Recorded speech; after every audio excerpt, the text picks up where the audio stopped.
Si no me aceptara físicamente no saldría de casa. Yo he conocido gente con discapacidad, que es un ejemplo de todo lo que se suele decir, y gente con discapacidad que no me iría con ella ni a la esquina. Me han educado en un amor exigente. Mis padres siempre me han hecho saber que ellos estaban allí para lo que yo necesitara, solo para lo que verdaderamente necesitara. Y eso me ha hecho que a lo largo de mi vida desarrolle una serie de capacidades o de habilidades. Javier Hernández fundó la Asociación de los Pies a la Cabeza. Vino al mundo sin brazos y con una pierna más corta, ha convertido cada reto en impulso. Es doctor honoris causa, diploma paralímpico en Londres 2012, entrenador de fútbol profesional. Yo sé la primera impresión que genero. La gente te empieza mirando de una manera, de ti depende cómo te sigue mirando. Parte del éxito consiste en vivir en el intento. Una persona que está ahí dudando de cambiar profesionalmente. Y yo me he ido de 3 trabajos con contrato fijo. ¿En qué medida es importante tener un propósito, un sentido? Si estamos todo el rato diciéndonos un poco lo que queremos escuchar, no vamos a avanzar lo que deberíamos avanzar. ¿Estás cocinando algún sueño nuevo? Cuando alguien está dando todo lo que tiene, sea mucho, sea menos, ¿qué más le podemos pedir? Hola Javier, ¿cómo estás? ¿Qué tal? ¿Cómo estás, Michel? Muy bien. Oye, un placer que estés aquí en Morir de Éxito. Oye, ¿para ti qué es más importante? ¿El compromiso o la motivación? Bueno, yo creo que van de la mano, ¿no? Me parece que son difíciles de disociar. Al final, la motivación requiere compromiso y el compromiso requiere de motivación, ¿no? Yo creo que el motor de arranque puede ser la motivación, pero lo más importante o la manera de sostener esa motivación seguramente es el compromiso. ¿Tus charlas van de motivación o de qué van? Cuando das las charlas, ¿qué es lo que principalmente pretendes transmitir?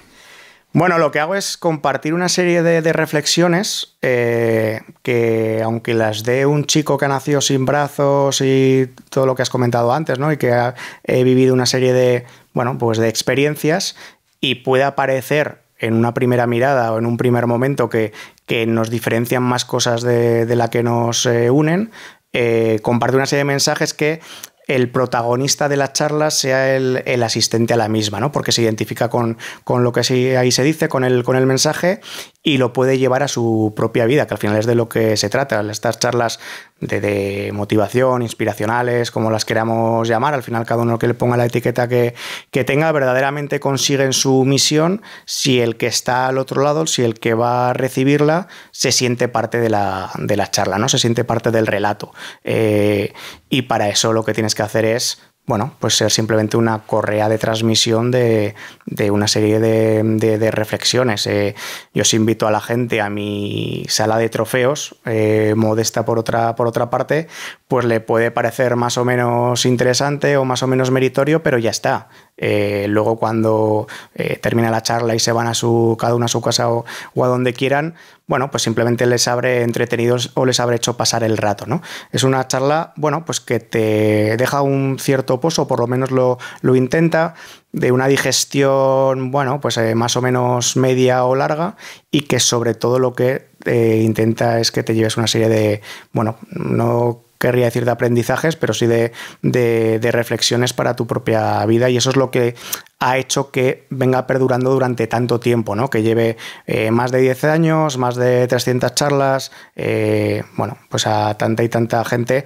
Esa es su verdadera potencia y por lo que sigue vigente a día de hoy. ¿Qué has aprendido tú de lo que yo consideraría para mí las limitaciones? Es decir, yo si viviera sin brazos desde este momento, si los perdiera hoy, para mí sería una limitación absoluta, no podría vivir. Pero ¿a ti qué te ha enseñado esa parte? Bueno, me ha enseñado que si los perdiera con 45 años, con la edad que tengo, también sería una gran limitación, ¿no? Al final no es lo mismo perderlos a lo largo de tu vida, por pronto que sea, imagínate que lo pierdes siendo un niño o un chaval, que hacerlo de nacimiento. Yo nací sin brazos porque nadie me preguntó antes, no porque me pareciera buena idea, ¿no? Pero sí que es cierto que al menos el haberlo hecho desde el primer momento, desde el kilómetro cero, hace que tú te puedas adaptar desde la primera hoja en blanco de tu vida. Yo en las charlas, cuando toca un poco este momento o esta reflexión, siempre hago la misma metáfora o la misma comparación, porque creo que es muy efectiva, ¿no? Tú ponte a aprender chino en cualquier momento de tu vida, o cualquier idioma que nos suene muy, muy lejano, ¿no? y muy complicado, y por muchas horas que le metas, bueno, pues adquirirás una cierta destreza, pero como es un idioma materno no lo sentirás nunca porque es muy distinto al tuyo, ¿no? Y sin embargo, mira toda la gente que nace en China y todo el mundo aprende chino, ¿no? Entonces, sí que es verdad que si te toca de nacimiento, pues tienes una mayor o mejor facilidad para desarrollar una serie de capacidades, ¿no? Y creo que por eso me lo tomé así, luego también por cómo me entendieron, por cómo me educaron y por ese fuego y esa primera cocina que es donde te toca nacer, ¿no? No depende de ti ni cómo naces ni dónde naces, ¿no? El cómo naces, pues seguramente tuve peor suerte que la mayoría, y en el dónde nací, pues seguramente tuve la suerte necesaria para bueno, pues remontar ese primer infortunio, ¿no? ¿Que te contaron tus padres cómo encajaron la noticia cuando les dijeron los médicos o vieron lo que fuera? Me han ido contando, sí, un poco por encima, porque al final tampoco le dedicamos mucho tiempo, ¿no? Pero sí que es verdad que, bueno, pues después de tantos años de convivencia, sobre todo cuando era más joven y vivíamos juntos, me contaron que, bueno, pues que fue una cierta sorpresa, que no había habido ninguna ecografía antes o mucho antes que vislumbrara cómo iba a nacer yo. Además, en mi caso, por ejemplo, yo soy el hijo mayor de mis padres. Y ellos, bueno, pues me tuvieron con 26, 27 años, más o menos como se tenían antes los hijos, ¿no? Que hace 40 años se tenían los hijos antes. Y bueno, pues hay que ser muy valiente para que con 26, 27 años te nazca un hijo como les nací yo a finales de los 70 y entender la situación como la entendieron. Yo creo que durante un tiempo intentaron buscar alguna explicación médica, no sé, biológica de algún tipo, y bueno, en realidad se dieron cuenta de que tampoco servía de mucho o de nada el encontrar una respuesta, ¿no? Porque esto no es un concurso de la tele en el que te plantean un acertijo y si lo resuelves te dan un premio, y en este caso mi premio es que me salieran los brazos, ¿no? A mí brazos no me iban a salir nunca. Es cierto que me puedo poner prótesis, que la biomecánica viene avanzando mucho en los últimos años, ¿no? Pero brazos, lo que son brazos, lo que tiene prácticamente todo el mundo, yo nunca iba a tener. Entonces, si le dedicábamos demasiado tiempo a preguntarnos por qué había ocurrido, estábamos perdiendo ese tiempo tan valioso, como hemos hablado antes, ¿no? De los primeros meses, los primeros años de vida para, bueno, adaptarnos a lo que en este caso a mí me había tocado vivir, ¿no? A lo que era mi realidad, a centrarnos en lo que tuviera, por poco que fuese o que pareciera, y no en lo que nos faltara por llamativo, por impactante que podía ser, ¿no? Hablabas antes de que habías tenido la suerte de nacer en el lugar que has nacido, digamos, y ¿qué educación has recibido? O sea, ¿qué percibes, qué valores son los que te han transmitido? Bueno, yo tengo la sensación de que o la certeza de que me han educado en un amor exigente o en un afecto exigente. Es decir, explícame eso. Mis padres siempre me han hecho saber y me han dicho, y si no me lo han dicho con la palabra, cuando no me lo han dicho con la palabra, me lo han dicho con el ejemplo, que ellos estaban allí para lo que yo necesitara, pero solo para lo que verdaderamente necesitara. Es decir, no para lo que, por haber nacido sin brazos y vivir en un mundo que está diseñado para tenerlos, piense cada vez que no voy a ser capaz sin haberlo intentado antes. Sin haberlo intentado varias veces y de verdad, ¿no? Y que si en alguna ocasión la tarea o el objetivo que sea escapa a mis posibilidades, por el motivo que sea, ¿no? Pues entonces estarán ellos, y cuando nos hagamos todos mayores, pues intentaremos que haya otra persona para que lo que humanamente yo no soy capaz, haya alguien que me pueda ayudar, pero solo en lo que humanamente no sea capaz. Y para eso hay que ponerte a prueba todo el rato, ¿no? Hay que estar explorando lo que presuntamente puedes hacer y lo que presuntamente no puedes hacer. Y eso me ha hecho que a lo largo de mi vida desarrolle una serie de capacidades o de habilidades que seguramente nadie, ni siquiera yo al principio, podía pensar que iba a ser capaz de hacerlo, ¿no? Y también, bueno, pues seguramente ha habido una serie de habilidades que he pretendido adquirir y que pues no se me han dado tan bien.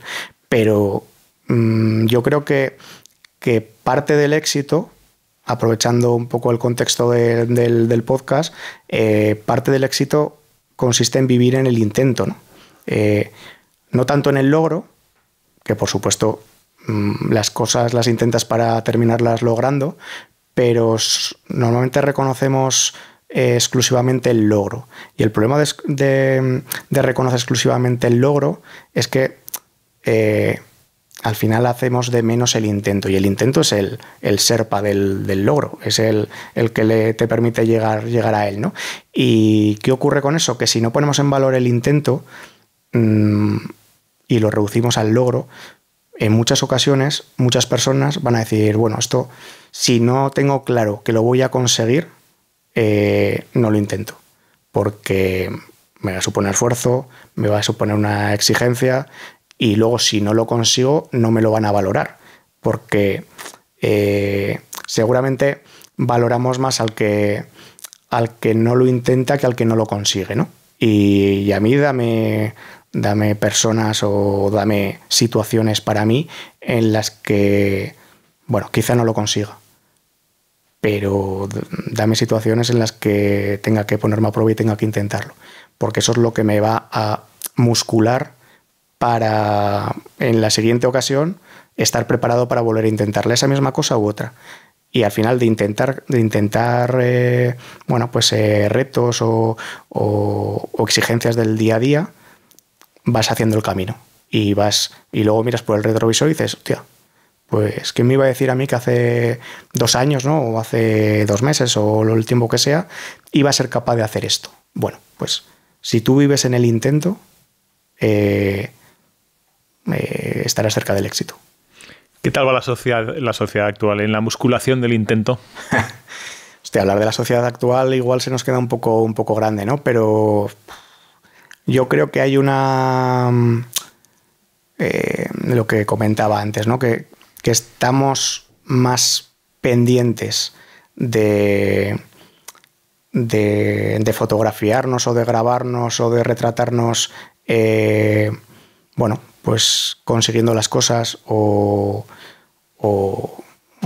con ciertas levedades, ¿no?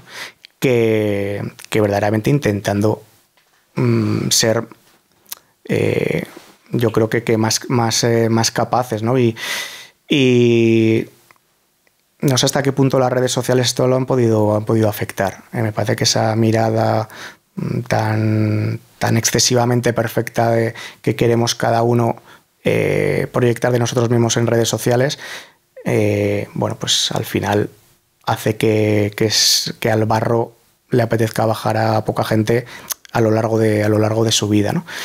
No sé, por ejemplo, en el periodismo también yo creo que no ha hecho demasiado bien el que ahora todo el mundo quiera crear una marca personal, como periodista me refiero, porque a mí el periodismo que me enseñaron, el menos importante era el periodista.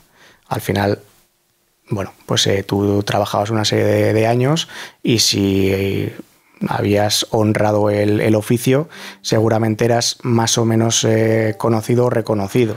Pero no sabías ni cuánta gente te seguía, ni cuánta gente le daba al me gusta a tus artículos o a lo que fuera. Y sin embargo ahora me parece que estamos todos demasiado preocupados, o los que lo estén, vamos, en tener el mayor número de seguidores posibles para que bueno, pues eso a ti te sirva como peso profesional, ¿no? Y bueno, no sé, yo entiendo el periodismo y la vida de otra manera. Si alguien entra en mis redes sociales, verá que pues no me sigue poca gente, pero no me sigue mucha. Es más, en términos de redes sociales y seguramente si comparamos, bueno, pues vivencias que he podido acumular y gente que me puede seguir en cualquier red social, pues llamará la atención que puede ser poco.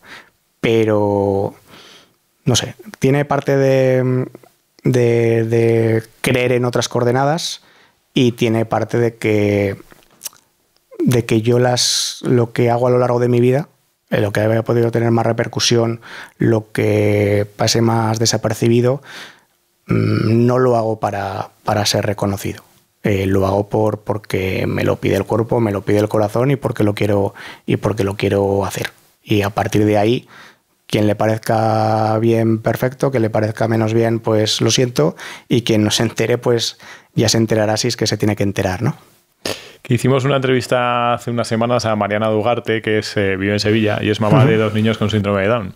Y hablaba precisamente un poco del ego y del egocentrismo que tenemos ahora como sociedad. Es decir, lo mismo, otra vez un poco generalizar, pero decir, cada uno después es como es. Pero sí que decía que al final el pensar mucho en nosotros mismos está bien. Es decir, si quieres dar a los demás, te tienes que cuidar y demás. Claro, todo el tema de la marca personal y ese tipo de cuestiones tiene que ver mucho con el ego. Es decir, es centrar todo en ti antes que en los demás. Y normalmente cuando tú quieres hacer algo en condiciones tienes que pensar primero en lo que entregas de valor a los demás. Y decía, es un poco la sociedad del ego y que tenemos que pensar en dar y dar libremente, que es realmente lo que nos da sentido en la vida. Sí, que seguramente no todos somos, o prácticamente ninguno somos, la última Coca-Cola del desierto. Es decir, que está muy bien lo que cada uno haga, pero que nadie está por encima de lo que podemos ser todos juntos, ¿no? O el colectivo.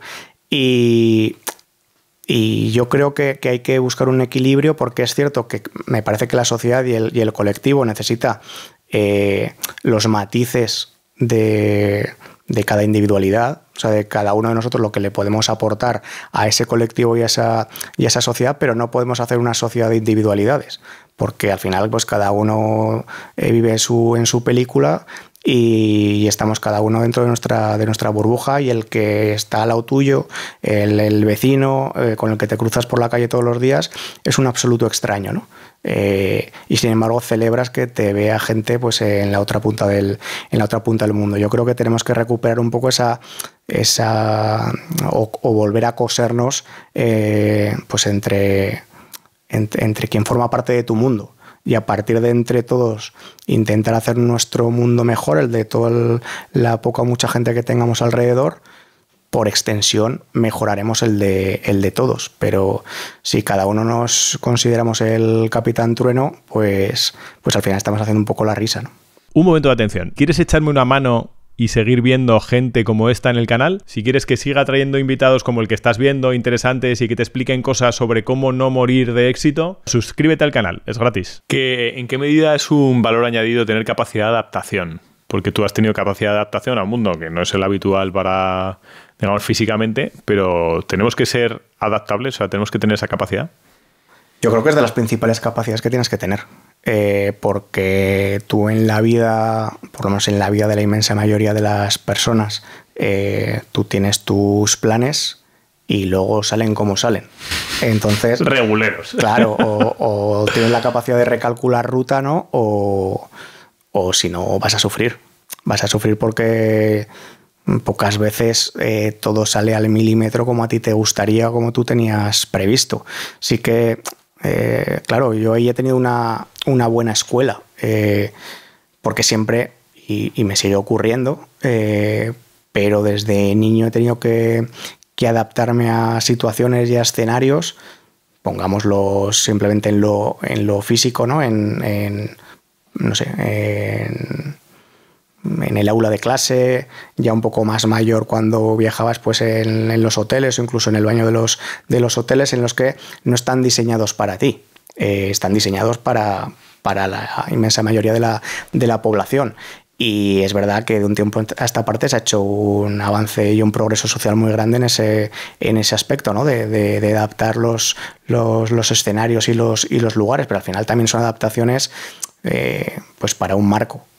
No te las hace un sastre y te las hace a ti a medida, o según cuál sea tu discapacidad te prepara una adaptación en concreto, ¿no?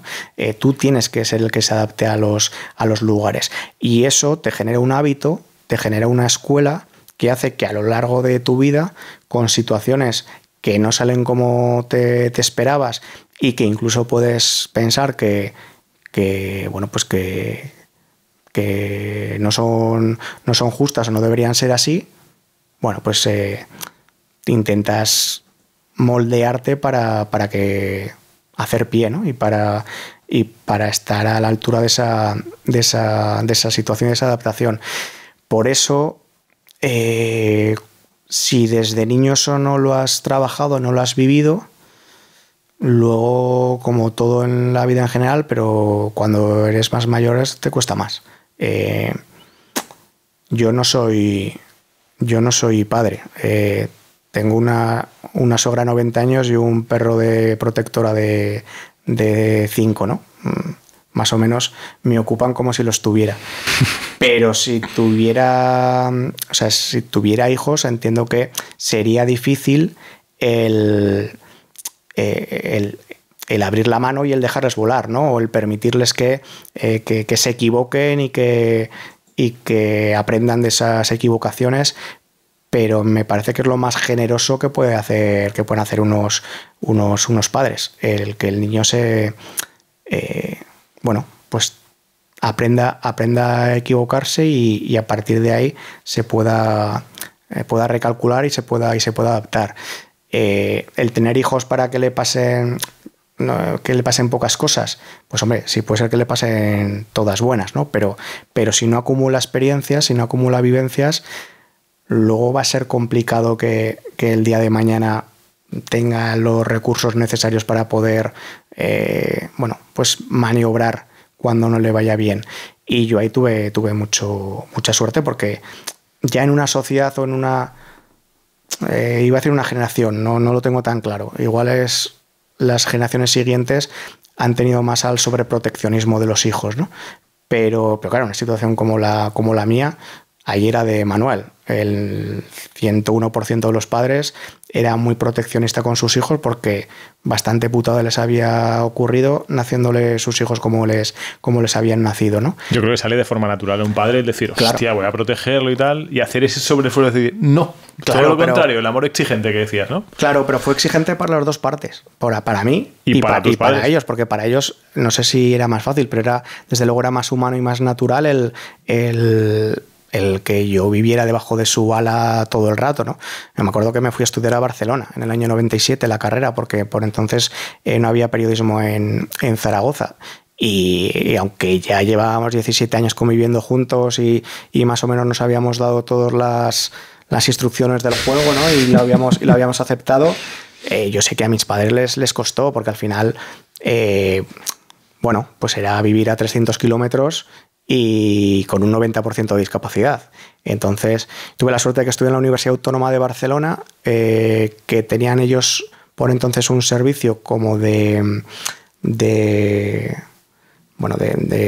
voluntarios, de estudiantes y no estudiantes que no querían hacer el servicio militar y preferían hacer una prestación.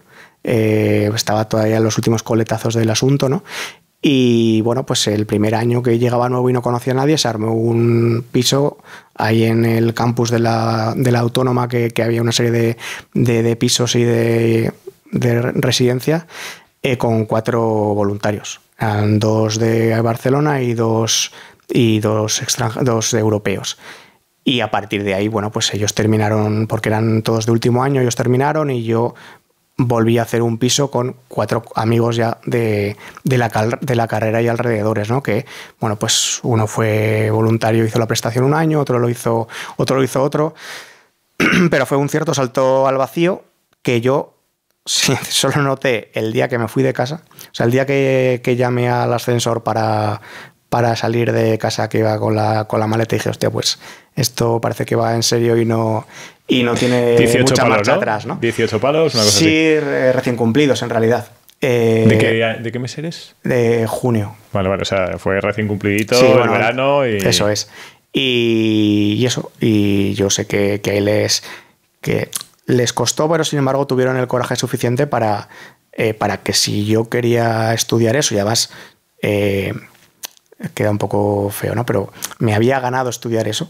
Te lo digo porque yo estudié periodismo en el año 97 porque saqué la nota de corte, pese a tener un 90% de discapacidad. Con 17 años me había comprometido conmigo mismo a que si no sacaba la nota no estudiaba la carrera. O mejor dicho, que estudiaría la carrera que me permitiera entrar la nota que había sacado. Por entonces creo que todavía se mantiene. Si tienes más de un 65% de discapacidad, creo, aprobando lo que antes era la selectividad, ahora es la EBAU, puedes estudiar la carrera que quieras. Llegados a este punto, en las charlas también tengo que ser algo preciso, porque claro, la gente puede pensar, entonces estás en contra de que existan estas cláusulas, ¿no? O estos resortes.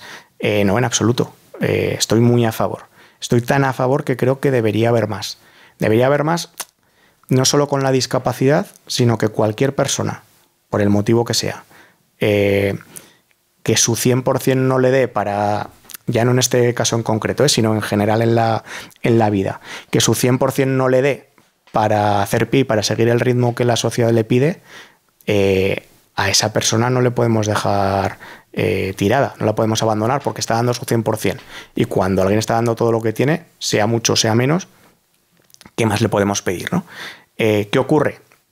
Que al final, lo que hablábamos antes de las adaptaciones en los espacios físicos y demás, ¿no? Este tipo de adaptaciones, que no dejan de ser otra cosa, tampoco las hace un sastre. Es decir, a mí la ley me puede amparar, pero luego, dentro de que la ley te ampare, ya está cómo funciona el espejo de cada uno y diga, bueno, a ver, ¿esto cómo funciona? Vale, bien, los parámetros los cumplo, pero después de 14 años en el colegio, de haber aprendido a escribir con los pies, de más pronto que tarde ser capaz de escribir al mismo ritmo que mis compañeros, los apuntes, los exámenes, todo hacerlo a la misma velocidad que mis compañeros, el sacar una décima más, una décima menos en selectividad dependía de no tener brazos.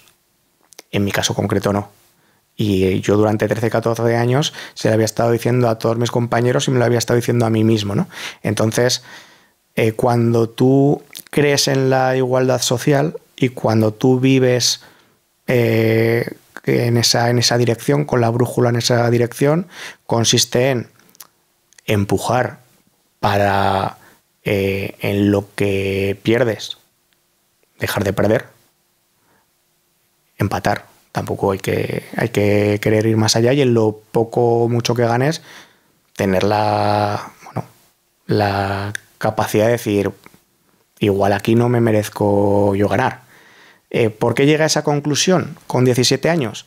Es curioso porque luego, siendo más mayor, he llegado a peores conclusiones, ¿no? He ido empeorando en ese sentido. Nos comentó un psiquiatra hace poco que a partir de los 14 empieza una cosa que se llama la poda mental. Es verdad que somos como más idiotas. A medida que a partir de los 14 en adelante somos más idiotas. Pues tuve la suerte de que esa decisión me cogió en el esplendor y luego ya he ido perdiendo, ¿no? Pero estás pulidito y tal, pero ya va de peor. Pero ¿por qué llega a esa conclusión? Porque también me enteré de que, imagínate, en la promoción esta en la que entré en el año 97, entraban las 80 mejores notas. Si yo me hacía el despistado y quería entrar con una nota por debajo de la nota de corte, no íbamos a ser 81, ¿no?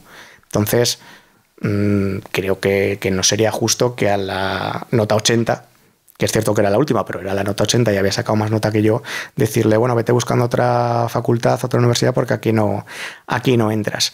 Y ese ha sido un poco el leitmotiv que ha ido, yo creo que ha ido dirigiendo mi vida. Bueno, yo sé la primera impresión que genero, yo sé el primer impacto que causo, pero también pienso que no solo en mí, obviamente, esto es general y esto es absoluto. Al final la gente te empieza mirando de una manera y luego de ti depende cómo te sigue mirando o cómo te empieza a ver, ¿no? Esa primera mirada, pues yo ya sé el impacto que genera, pero intento que después de estar un rato charlando con alguien, después de que alguien me conozca durante un tiempo, van a seguir viendo que no tengo brazos porque no no tengo ninguna intención de que me salgan, ¿no? No parece que vaya a ocurrir, pero que no solo se vea eso, ¿no? Que se vean más cosas. Y cuando empecé con las charlas, me dijeron que escribiera una biografía. Me lo recomendó pues, una persona que se dedicaba ya a eso por entonces, en el año 2012. Y pensando, porque al final también te parece un poco ridículo con 30 y pico años, que es cuando empecé yo a dar charlas, escribirte una biografía a ti, ¿no? Y dices, te parece yo un poco... puedo hacer un tríptico. Con 30 años hago un tríptico de mi autobiografía, No, pero con dibujos, ¿eh? Sobre todo por presuntuoso, ¿no? Por decir, joder, no sé, igual no es el momento. Pero como era un complemento más o menos necesario para la charla, a mí se me terminó ocurriendo que la biografía fuera el relato de por entonces mis 30 y pico años de vida, pero que fuera como una especie de carrera de relevos en las que en mi historia el relato iba a ir progresando de voz en voz, reunir a unos 100 testimonios y que ellos se fueran como sucediendo, ¿no? Y no volvieran a aparecer, que fuera como cuando la antorcha olímpica sale 4 meses antes en la otra punta del mundo hasta que llega al pebetero. Y bueno, pues empecé con mis padres, mis hermanos, los compañeros del colegio, de la universidad y tal, hasta que ya me hice un poco más mayor. Y con los amigos de clase del colegio me llamó mucho la atención que coincidía esa reflexión de joder, es que, claro, nosotros ahora con la edad que tenemos es difícil de explicarlo, no tanto de entenderlo, pero sí de explicarlo, pero el primer día que entró Javi a clase imaginamos que fliparíamos, que nos sorprendería, tampoco lo recordamos demasiado porque hace ya cierto tiempo, pero sí que tenemos claro que al segundo día o al tercer día Javi era el que no tenía gafas, el que no tenía brazos, como otro era el que llevaba gafas o el que era pelirrojo o era más alto que los demás o lo que fuera, ¿no? Esto llegó a ser así, evidentemente. Claro que era así. Y eso a ellos, a mí también, por supuesto, pero a todos nos sirvió para, joder, cuando sales de la burbuja de tu clase y de tu colegio y asomas al mundo más o menos adulto, saber que, igual que ocurría en tu clase, fuera del mundo hay gente de todo tipo y gente de todo aspecto. Y que es absolutamente humano que alguien que no es como los demás te llame la atención, pero que tienes que ir más allá de esa primera mirada, ¿no? Y tienes que darle a la gente la oportunidad de conocerla y de que te conozca. Y a partir de allá, bueno, pues ya veremos cómo es cada uno, ¿no? Nos caeremos mejor o peor. Sí, o sea, sí. Hay capacidad de ir hacia atrás, ¿no? Claro, no, pero que me refiero que el tener una discapacidad, que al ser una persona con discapacidad, o quienes tenemos una discapacidad no tenemos el patrimonio de ser muy majos y de ser un ejemplo de superación o de que hay de todo. O sea, que yo he conocido gente con discapacidad que es un ejemplo de todo lo que se suele decir y gente con discapacidad que no me iría con ella ni a la esquina. Y al revés. No me digas quién. No te lo voy a decir quién. Y al revés, gente sin ninguna discapacidad que me parece un ejemplo y absolutamente inspiradora, más allá de que la Seguridad Social no le reconozca ningún 1% por ello, pero sin embargo, por trayectoria de vida o por manera de ser, me parecen muy inspiradores, ¿no? Entonces, creo que tenemos que tener de una vez y a estas alturas de la película la suficiente madurez social para vale, está bien, nos podemos llamar mucho la atención de primeras, eso es inevitable, pero vamos a ir un poco más allá de lugares comunes y de pensamiento recurrentes, ¿no? Porque al final, bueno, pues si estamos todo el rato diciéndonos un poco lo que queremos escuchar, pues no vamos a avanzar lo que deberíamos avanzar, y ya no tanto por nosotros, sino por las generaciones que vienen, que al final esto consiste en eso, en intentar dejar un mundo mejor de lo que te encontraste cuando llegaste. Y para eso, bueno, pues hay veces que te tienes que cruzar delante de algún toro y que sales un poco mal parado. Y que a ti, a título personal, seguramente no te convenga o no te venga tan bien, pero que lo haces porque entiendes que el mundo ni empieza ni termina en ti, sino que tú debes ser un cierto y muy modesto y muy humilde vector para intentar que la vida de todos sea mejor, ¿no? No la tuya. El otro día estaba en una formación en una empresa y estaba explicando una teoría que me encanta porque creo que las empresas son más productivas cuando están en ese espacio que voy a explicar. Se supone que hay un círculo de preocupación en el que tú estás, si estás tú en medio, hay un círculo de preocupación que está externo a ti, en el que tú no puedes accionar nada ni puedes cambiar nada, pero le estás dedicando tiempo a quejarte, a preocuparte, hasta es que este ha venido tal. Y pues hay un círculo de influencia en el que tú actúas y puedes cambiar las cosas. Y yo pregunto siempre, ¿cuánto creéis que estáis en cada círculo? Y me dijeron el 90% del tiempo en el de preocupación. Dice, te voy a ser honesto, el 90% del tiempo estamos en el círculo de preocupación y un 10% en el círculo de influencia. Me decían, perdemos el 90% de nuestro tiempo. ¿Tú qué crees? Sí, yo creo que es así. No sé exactamente el porcentaje, pero que le dedicamos demasiado tiempo a lo que no depende de nosotros y lo que nosotros no podemos resolver que a lo que verdaderamente está en nuestra mano, ¿no? Y si no lo podemos resolver nosotros, pues tampoco tiene mucho sentido el preocuparse. O sea, al final ya será lo que tenga que ser, ¿no? Y ahí es donde entra la capacidad de adaptación que hemos dicho antes. La capacidad de adaptación es en lo que depende de ti, por supuesto, y en situaciones concretas que te van a pedir que te adaptes, y otras que, bueno, pues que ya será lo que tenga que ser. Yo creo que es algo incluso enfermizo, ¿no? Que puede terminar afectando a tu salud, el querer tener todo bajo control. Es que no funciona así. No somos, nuestra vida, la vida de ninguno es una película en la que tú eres el guionista. Tú estás por ahí, en algún momento tienes cierto protagonismo y en otro eres un actor absolutamente secundario, pero el guión te lo van escribiendo. Es verdad que, bueno, pues tú tienes que intentar hacer cosas para que pasen cosas. Tienes que proyectar objetivos, tienes que tener planes, tienes que tener ilusiones, tienes que imaginarte cómo quieres que seas tú y tu vida en un futuro, y luego ya a partir de ahí hay que tener cabeza, en ese sentido hay que tener mente y luego tener cintura. Porque luego ya veremos lo que coincide y lo que va exactamente por el lado contrario del que pensabas, ¿no? Pero sí, es muy humano y te atrevería a decir que es bastante aragonés el estar preocupados en general y en también ponernos en lo peor por si acaso acertamos, y si acertamos decir que ya lo había dicho yo. Y bueno, parte de nuestra idiosincrasia, que tenemos cosas muy buenas y tenemos otras que no te digo que sean malas, pero que creo que son bastante características en ese sentido. Y yo siempre he intentado no vivir ahí, porque creo que no sirve de demasiado, la verdad. ¿Qué consejo le darías a una persona que vive el 90% del tiempo en su círculo de preocupación? ¿Qué le dirías? Pues, ¡chato! ¡Chata! Sí, no, que salga. ¿Qué es lo peor que puede pasar? ¿Que ocurra? Bueno, pues si ocurre ya veremos qué hacemos.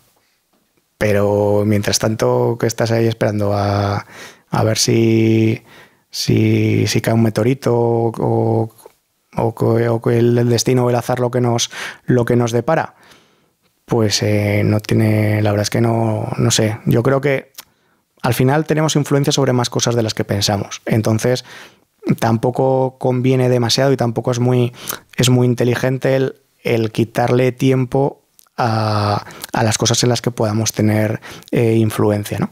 Que insisto que siempre es más de lo que pensamos, porque tú haces cosas que crees que no se entera a nadie o que no le afectan a nadie, y sin embargo le puede llegar al que menos te lo esperas, y le puede ayudar a quien menos te lo esperas. Entonces vamos a intentar cada uno, en la medida de nuestras posibilidades, hacerlo lo mejor posible, y si todos sintonizamos o coincidimos en esa apreciación, ¿no? en ese ideal, pues por lo que hemos comentado antes, ¿no? Por pura suma de individualidades, las cosas nos irán mejor a todos.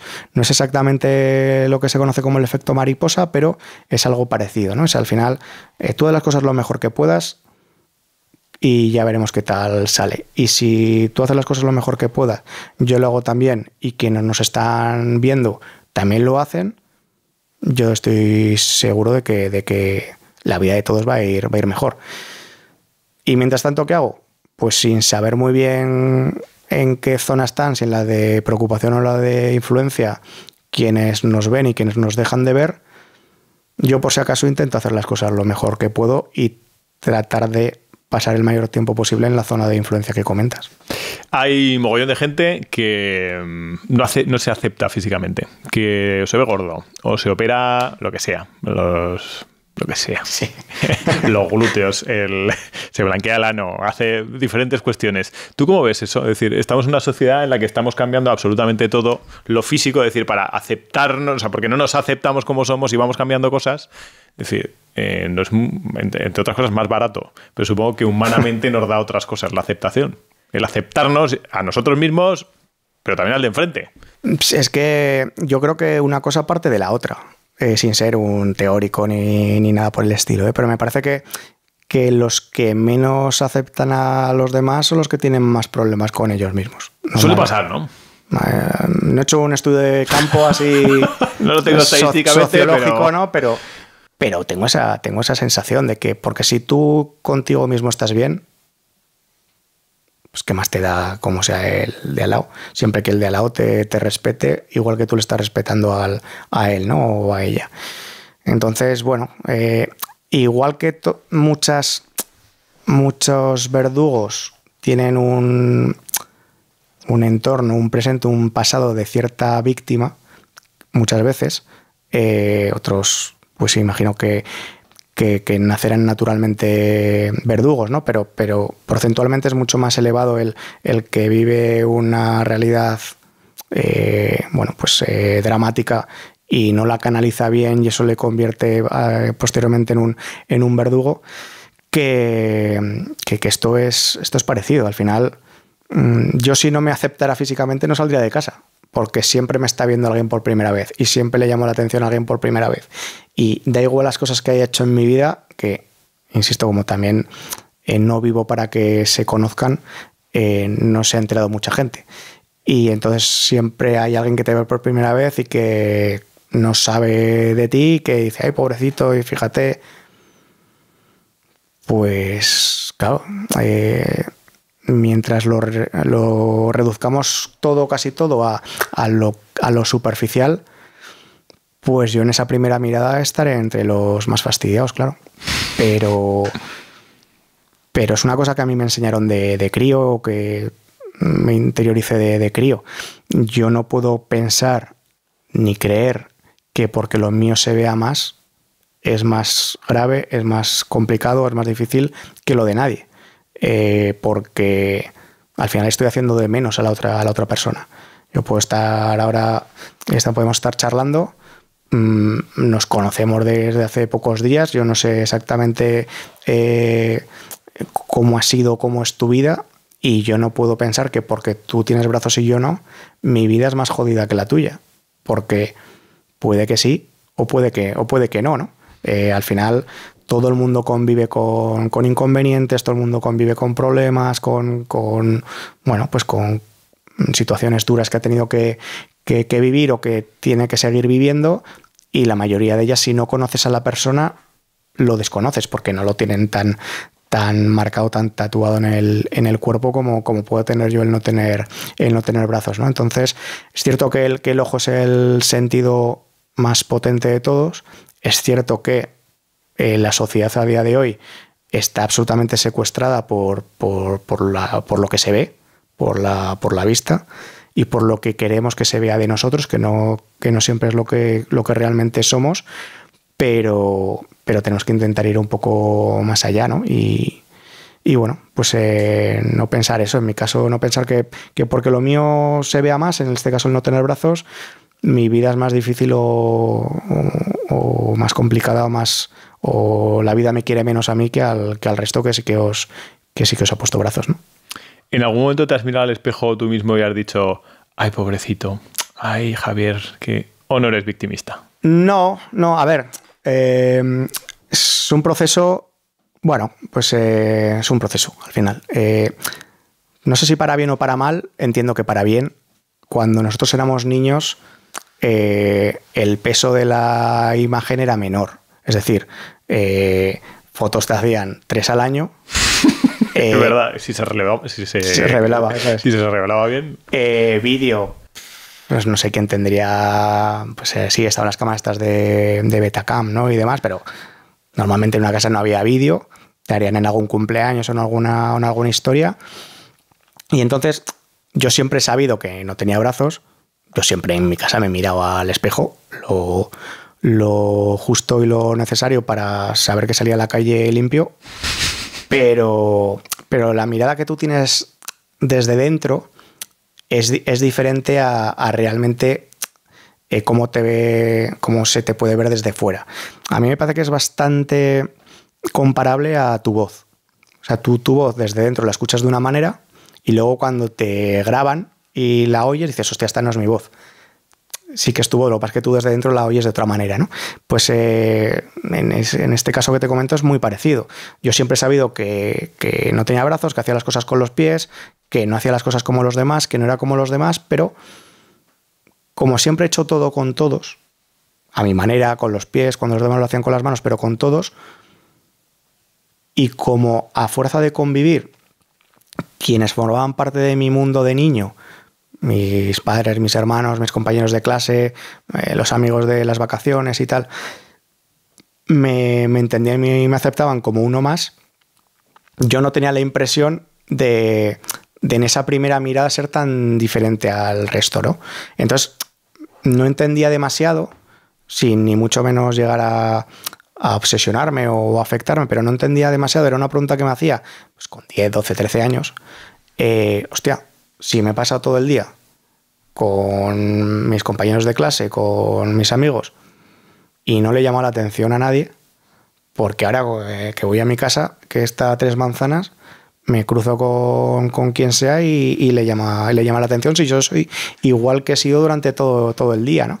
Y claro, al principio no lo entiendes y luego conforme pasa el tiempo, conforme te vas madurando y te vas haciendo mayor, te das cuenta de que al final lo que lo naturaliza todo es la convivencia. Entonces, bueno, pues cuando se habla de integración, de inclusión, de capacidades diferentes, de no sé cuántos arabescos se le quiere hacer al idioma, al lenguaje, pues al final creo que se reduce todo a convivir los unos con los otros, seamos como seamos, y superando ese primer impacto, esa primera atención que te llama alguien que no es como los demás, ¿no? Pero yo sí que entiendo, a ver, yo vivo del lenguaje, es decir, lo considero importante. Ahora como conferenciante y antes como periodista, o sigo colaborando con los medios, ¿no? Pero llega un momento en el que creo que hay que doblar la esquina. Me parece que el lenguaje era una urgencia cuando en los años 60, 50 y antes te llamaban cualquier cosa, porque al final eso afectaba, ¿no? Eso marcaba. Claro. Por muy valientes que fueran mis padres, nos coge 10 o 15 años antes a todos y hubiera sido mucho más complicado. Mucho más complicado, porque de anormal para arriba te llamaban cuando nacías con una discapacidad mucho menos impactante que la mía, ¿no? Entonces, ¿eso qué hacía? Bueno, pues que fueras una especie de no sé cómo decirlo, ¿no? De carga, de pena, de lástima para la propia familia, que no estaba demasiado orgullosa de lo que había pasado, aunque nadie hubiera tenido la culpa. Entonces, como no se estaba muy orgulloso, pues intentaban que se te viera lo menos posible. Salías mucho menos de casa, si venía una visita te decían que si te podías ir a la última habitación del pasillo. Bueno, pues eso es lo que pasaba, porque estábamos muy influenciados, aparte de por otras cargas culturales, por el propio lenguaje y por el propio idioma. A partir de ahí, hostia, yo creo que cuando llegas al concepto de persona con discapacidad, ya está. Si me apuras y nos ponemos técnicos, mejor persona con discapacidad que discapacitado. ¿Por qué? Porque al final discapacitado es sustantiva. Sí. Y entonces te convierte a ti, a todas tus circunstancias, te las envuelve un único concepto, ¿no?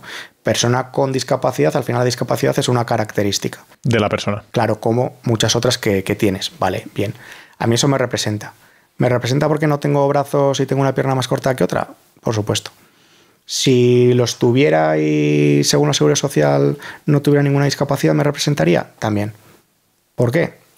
Porque en realidad persona con discapacidad quiere decir persona que no tiene todas las capacidades, ¿no? Bueno, pues si nos ponemos rigurosos, todavía no ha nacido aquel que tenga todas las capacidades, ¿no? Entonces, bueno, pues igual si lo conjugamos en primera persona y nos sentimos parte de ella y nos sentimos identificados en ella, ya todos los prejuicios, los miedos, las miradas de un poco de soslayo y en diagonal, pues terminarían. Y eso se termina, como he comentado antes, conviviendo. Porque no hay nada que incluir, no vivimos en distintas atmósferas para que haya que integrar a nadie. Estamos viviendo todos en el mismo escenario. Bueno, pues vamos a convivir los unos con los otros. Y luego ya habrá gente que te caerá mejor, que tendrás más afinidad o menos. Y puede que tengas muchos amigos con discapacidad oficialmente reconocida, ¿no? O puede que no tengas a ninguno, pero que sea simplemente por... Reconocida, sí. A ver, en eso voy a pelear poco. Si la Seguridad Social nos quiere seguir dando prestaciones a un 10%, pues que nos la siga dando, ¿no? Pero que en esencia, y yo pensaba que íbamos a estar en este punto hace rato, porque, claro, yo tuve mucha suerte, pero a principios de los 80 el colegio que había debajo de mi casa se atrevió a que un crío de 4 años sin brazos y bastante hecho polvo en esencia, en una primera mirada, empezara el colegio con todos sus compañeros de promoción. ¿Eso se le ocurrió al colegio? Mucho. ¿Qué colegio fue? Por darle... fue el colegio que hay en la calle Bilbao de Compañía de María. Sí, la enseñanza creo que se llama también, que yo fui un absoluto afortunado. Primero, que mis padres vivieran relativamente cerca, o que todos viviéramos a un par de manzanas. Era el colegio que había más cerca de mi casa. Y que en el año 83 se atrevieran a, ya que nos lo demuestre él. O sea, el no prejuzgar. O sea, amor exigente también por parte del colegio. Sí, también. Y porque a mí no me dieron ninguna ventaja en ningún momento, para empezar, porque al final, al poco de estar juntos, nos conocemos todos y sabían que no la iba a aceptar, ¿no? Mis padres los primeros, y que yo tampoco la iba a aceptar. Pero sobre todo me parece que lo más audaz por parte del colegio fue... Claro, nos pasamos el tiempo, el rato, la vida, queriendo que nos dejen demostrar nuestras capacidades, ¿no? Porque, joder, si no te las dejan demostrar, ¿de qué te sirve tenerlas? Es el talento, ¿no? Se supone que es poner en valor lo que uno sabe, quiere y puede hacer, ¿no? Claro. Ponerlo en valor. Por eso estamos peleando toda la vida para que te dejen demostrar tus capacidades, ¿no? Desde niños, ya más mayores, cada uno con la realidad que le haya tocado vivir. Eso es indiferente. Pero mi colegio, creo que tuvo un punto de audacia porque miró también el revés de esa moneda, que es un revés que normalmente suele estar más oculto y que a mí me parece todavía más importante, que es que te dejen confirmar o desautorizar tus presuntas incapacidades. Porque si no te lo permiten hacer, al final tú llegas hasta donde empiezan todos los prejuicios. No sé cuánto llevaremos de charla, pero podríamos haber empezado la charla haciendo un juego, ¿no? Decirte, pues mira, empieza... mientras se te siga ocurriendo, a decir cosas que crees que a priori no soy capaz de hacer. Y es posible que una hora después siguieras diciendo cosas. ¿Por qué? Porque yo el catálogo lo tengo completo. El catálogo de prejuicios con 45 años o con 5 años lo tengo completo. Si a mí no me hubieran dejado confirmarlo o desmentirlo, no me habría podido desarrollar, porque cualquier cosa que hubiera intentado hacer me habrían dicho no, que no puedes. ¿Pero por qué no? Porque no puedes, porque es imposible, porque eso con los pies o con lo que sea no se puede hacer.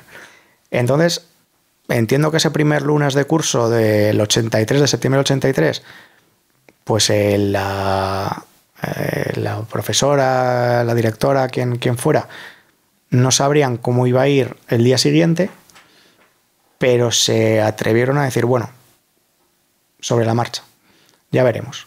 Si no puede, le ayudamos. Pero si puede o quiere aprender o intenta aprender, que crezca, porque solo así se va a desarrollar. Y gracias a eso, ya que me esforcé como mucho, bueno, pues más pronto que tarde aprendí a escribir con los pies. Yo en el colegio solo tenía una adaptación, que era una mesa pues que hizo con el carpintero que había en el colegio. Es que ojalá volvieran a los 80. El carpintero. Paco Pil opina lo mismo, o sea que. Sí, bueno, no sé, es bueno, ¿no? Bueno, en todo hay que coincidir con alguien. Por entonces teníamos un carpintero que se llamaba Manolo y que era muy majo, era muy majo el hombre. Y entonces le pidieron que si podía hacerme, en vez de la mesa, el pupitre que tenían todos mis compañeros, que estaba como a 1 metro del suelo o por ahí, si me podía hacer uno un poco a medida, para que si, ya que iba a escribir con los pies, bueno, pues que estuviera un poquito más bajo, ¿no? Y entonces me hizo uno con 3 maderas, 2 verticales y una que cerraba en horizontal. No sé si llevaba una caja de algo, como de soporte, ¿no? Una caja de no sé de qué. Como la típica caja de fruta, por ejemplo, no sé si llegaba a ser de eso, pero es la que hacía un poco de soporte de abajo de la tabla de madera horizontal. Uh-huh. Y al final, bueno, pues yo escribía en esa mesa. Antes nos ordenábamos por filas y yo estaba en una fila. Una fila que tenía una mesa, un pupitre que era más bajo que el resto. ¿Que seríais 40 y cuántos en clase? Años, dependía del año, pero vamos, entre 30 y muchos y 40 y pocos, sí. Éramos habitualmente. Y bueno, y ya está. Y sí. Ahí te enseñan a las monjas, en este caso, eran monjas, ¿no? La Compañía de María. Bueno, había un poco de todo, porque Compañía de María fue un colegio de monjas y solo de chicas hasta el 75. Bueno, hasta los nacidos en el 75-76, es decir, mi generación que éramos del 79, creo que éramos la tercera o cuarta que ya era mixto.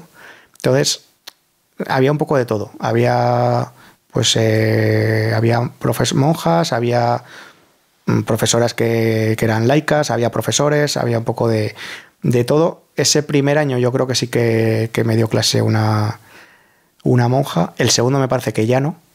Y bueno, pues... a que te enseñaron a escribir con los pies en el colegio como a los otros con las manos. Sí, a ver, me enseñaron en el colegio y también en casa. Yo he hecho extraescolares desde... Te ha tocado repasar, desde ¿no? los 4 años, sí. Porque claro, al final, igual que he comentado antes que dentro de la poca suerte que es nacer sin brazos, es mejor que sea de nacimiento que perderlos a lo largo de tu vida. Tiene también una parte más complicada, que es que claro, el ser humano aprende por imitación. Y en los años 80 el mundo era tu mundo. No te digo que nacer ahora sin brazos sea más fácil que antes, pero entiendo que ahora tú naces sin brazos y tus padres miran en internet, en YouTube, niños sin brazos que hacen las cosas con los pies. Y te sale un crío de Japón, otro de Australia y otro de Canadá, ¿no? Por entonces tenías que tener mucha puntería para que tu vecino de rellano, algún compañero de clase o algún primo... conociera a alguien que... O ellos mismos no tuvieran brazos, ¿no? Entonces, claro, a mí, tanto en casa como en el colegio, me acompañaron mucho y me impulsaron mucho para querer aprender y querer adquirir capacidades. Claro, llegaba un momento en el que les decía, bueno, ¿y cómo se coge un boli o una pintura? ¿O cómo se escribe? ¿O cómo...? Me decían, pues no tenemos ni idea porque no lo hemos hecho nunca. O sea, todo lo como buenamente puedas y a partir de ahí ya veremos qué tal se te da o si no se te da bien lo seguiremos intentando y tú insiste y más pronto que tarde pues terminarás aprendiendo. ¿Cuántas pulsaciones por minuto tienes cuando escribes a máquina? Bueno, Ahora bastantes, pero en el primer año de carrera yo no sabía escribir con un ordenador. Y periodismo convendremos que no es la carrera más exigente de la historia. Pero escribir, hay que escribir. Pero dan bastante por saco con trabajos y prácticas y demás durante todo el cuatrimestre, ¿no? Yo me acuerdo con mis compañeros de piso que durante los exámenes me insultaban gravemente, pero durante los 3 o 4 meses anteriores el que iba de culo haciendo prácticas y trabajos y demás era yo, ¿no? No sé si a ti te ocurría lo mismo, pero por entonces claro, yo terminé el colegio en el 96, en los años 90 empieza a entrar la informática en las aulas, en los institutos y en los colegios. En mi caso, había un aula con 15 ordenadores para todo el colegio. Y creo que dabas 1 hora o 2 a la semana. Clases de 40 personas, 15 ordenadores, pues nos ponemos en grupos de 3. Y si te tocaba el ordenador que funcionaba, dabas palmas, ¿no? Y entre esos 3, pues normalmente no era yo el que escribía porque, no, pues pudiendo hacerlo con las manos, ¿no? Pues ¿para qué lo iba a hacer yo? Porque había que desconectar el teclado, que bajarlo al suelo y tal. Sí que alguna vez lo hacíamos, pero no era frecuente. Y luego los exámenes y los trabajos y todos en la edad escolar, en la etapa escolar, eran todos a mano, eran todos con bolivic.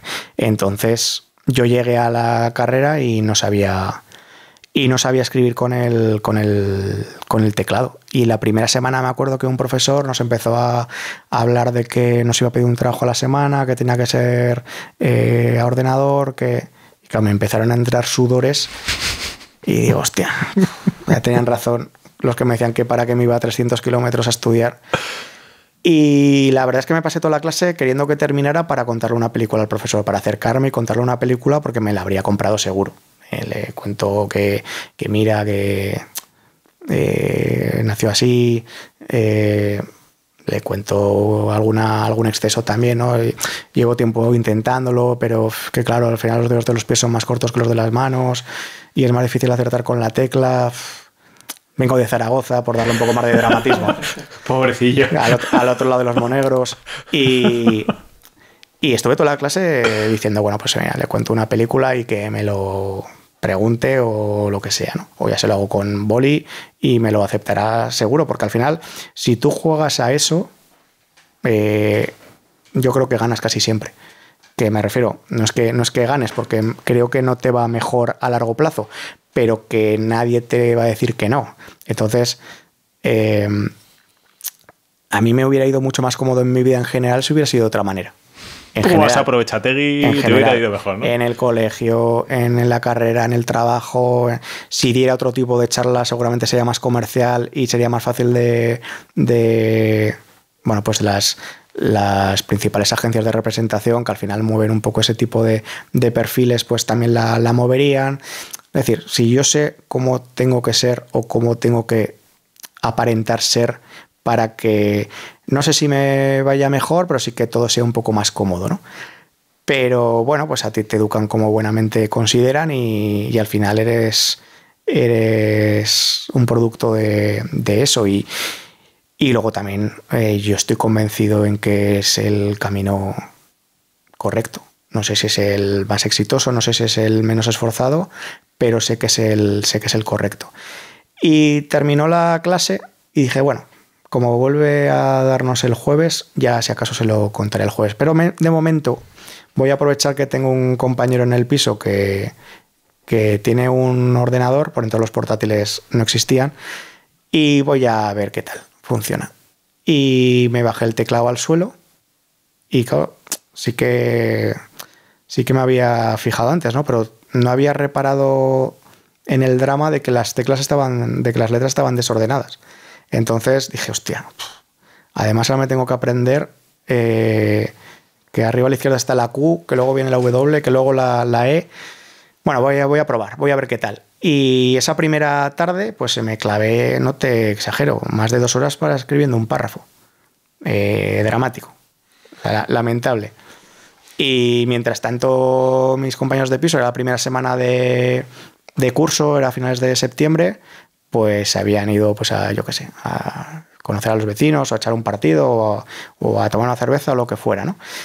Y yo llegué tarde a los partidos de las cervezas porque estaba, no ese día, sino las semanas siguientes, luego ya me recuperé y me puse al día, pero esas primeras semanas estaba mirando a ver si iba a ser capaz de escribir con los pies en un teclado.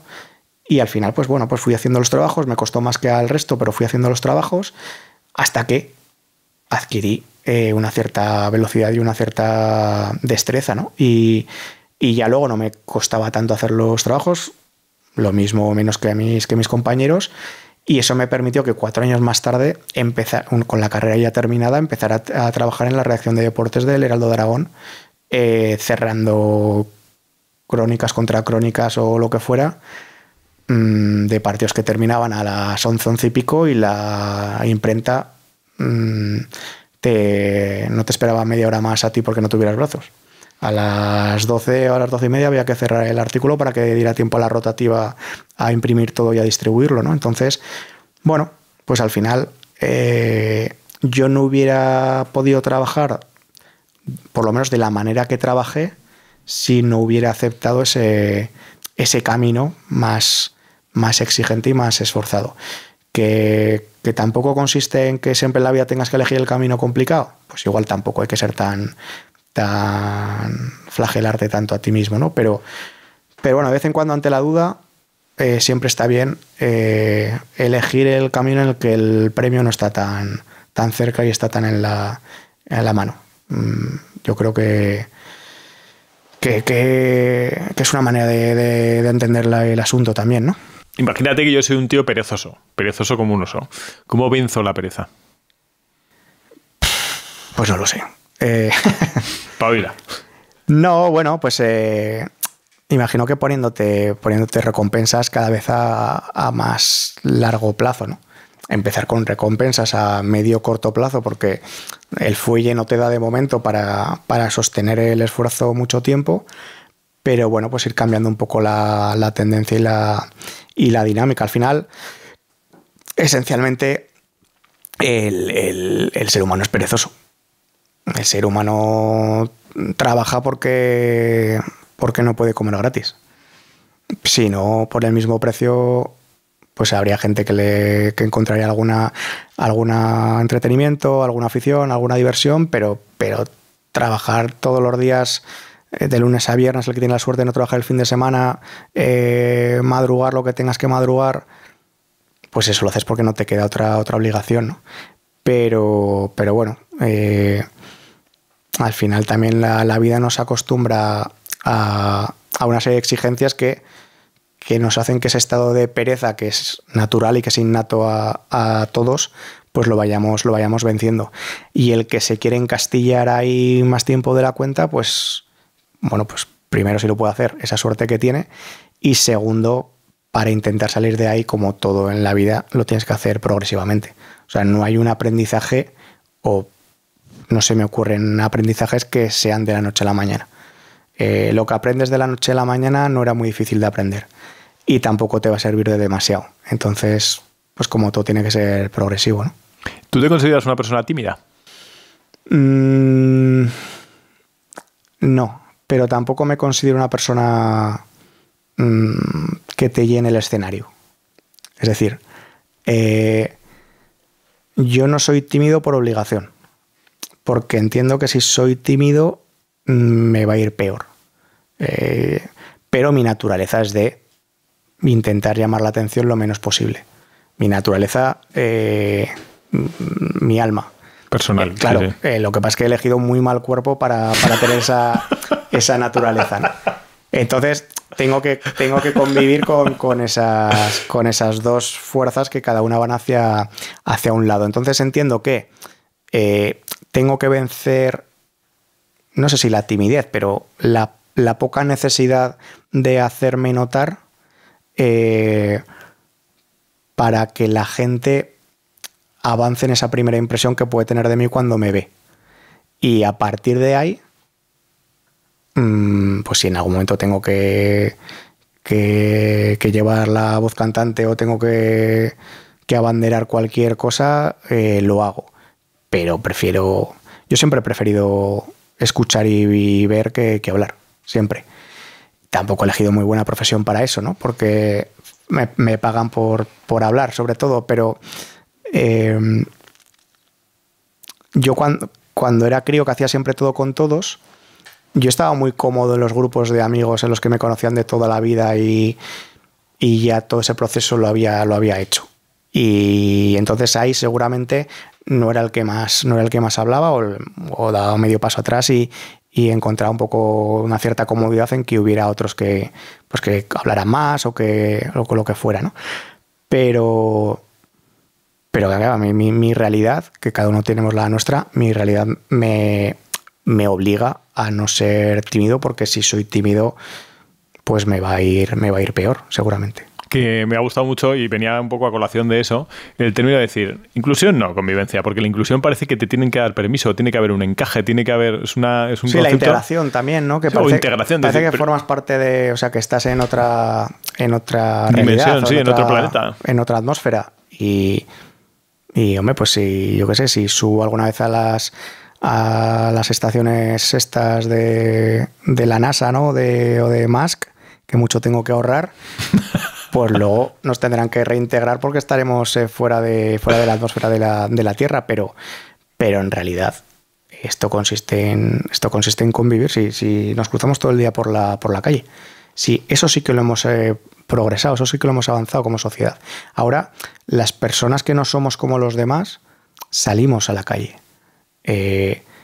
Ahora ya falta el que no nos creamos o no pensemos que porque lo nuestro se ve más es más difícil o tiene más mérito que lo del resto, y entre todos, los que son como casi todos y los que no somos como casi todos, nos atrevamos a compartir ratos. Hay una cosa que comentamos mucho en el podcast. Aquí viene gente que nos gusta decir que vive fuera de la caja. Es decir, con eso quiere decir es que vive un poco fuera del flujo habitual de las cosas. Ajá. Entonces, cuando vives fuera del flujo habitual de las cosas, te desintegras. En vez de integrarte, te estás desintegrando de algo. Entonces ya parece que te tienes que integrar y tienes que hacer ese esfuerzo por integrarte en la sociedad y tal. Y realmente los que viven fuera de la caja a lo mejor son los otros. Es decir, no vivimos... Nos pasaba también con una persona que vino por aquí, que es Marisa Larrica, que es presidenta de Cuidados Paliativos de España, de enfermeras de Cuidados Paliativos de España, decía, joder, yo me niego a llamarle a una persona que se está muriendo enfermo. O sea, tengo un paciente, tengo un enfermo, decir, es una persona.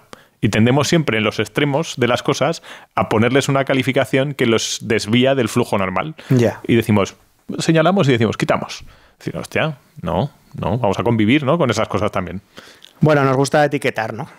Y etiquetarnos también. Y si no formamos parte de un colectivo, de una tribu, pues da la impresión de que, no sé, no estamos a gusto, no estamos cómodos. También nos gusta vivir contra algo. Aparte de formar... Esto nos encanta vivir contra algo. De formar parte de algo, también nos gusta vivir contra algo. Bueno, no lo sé.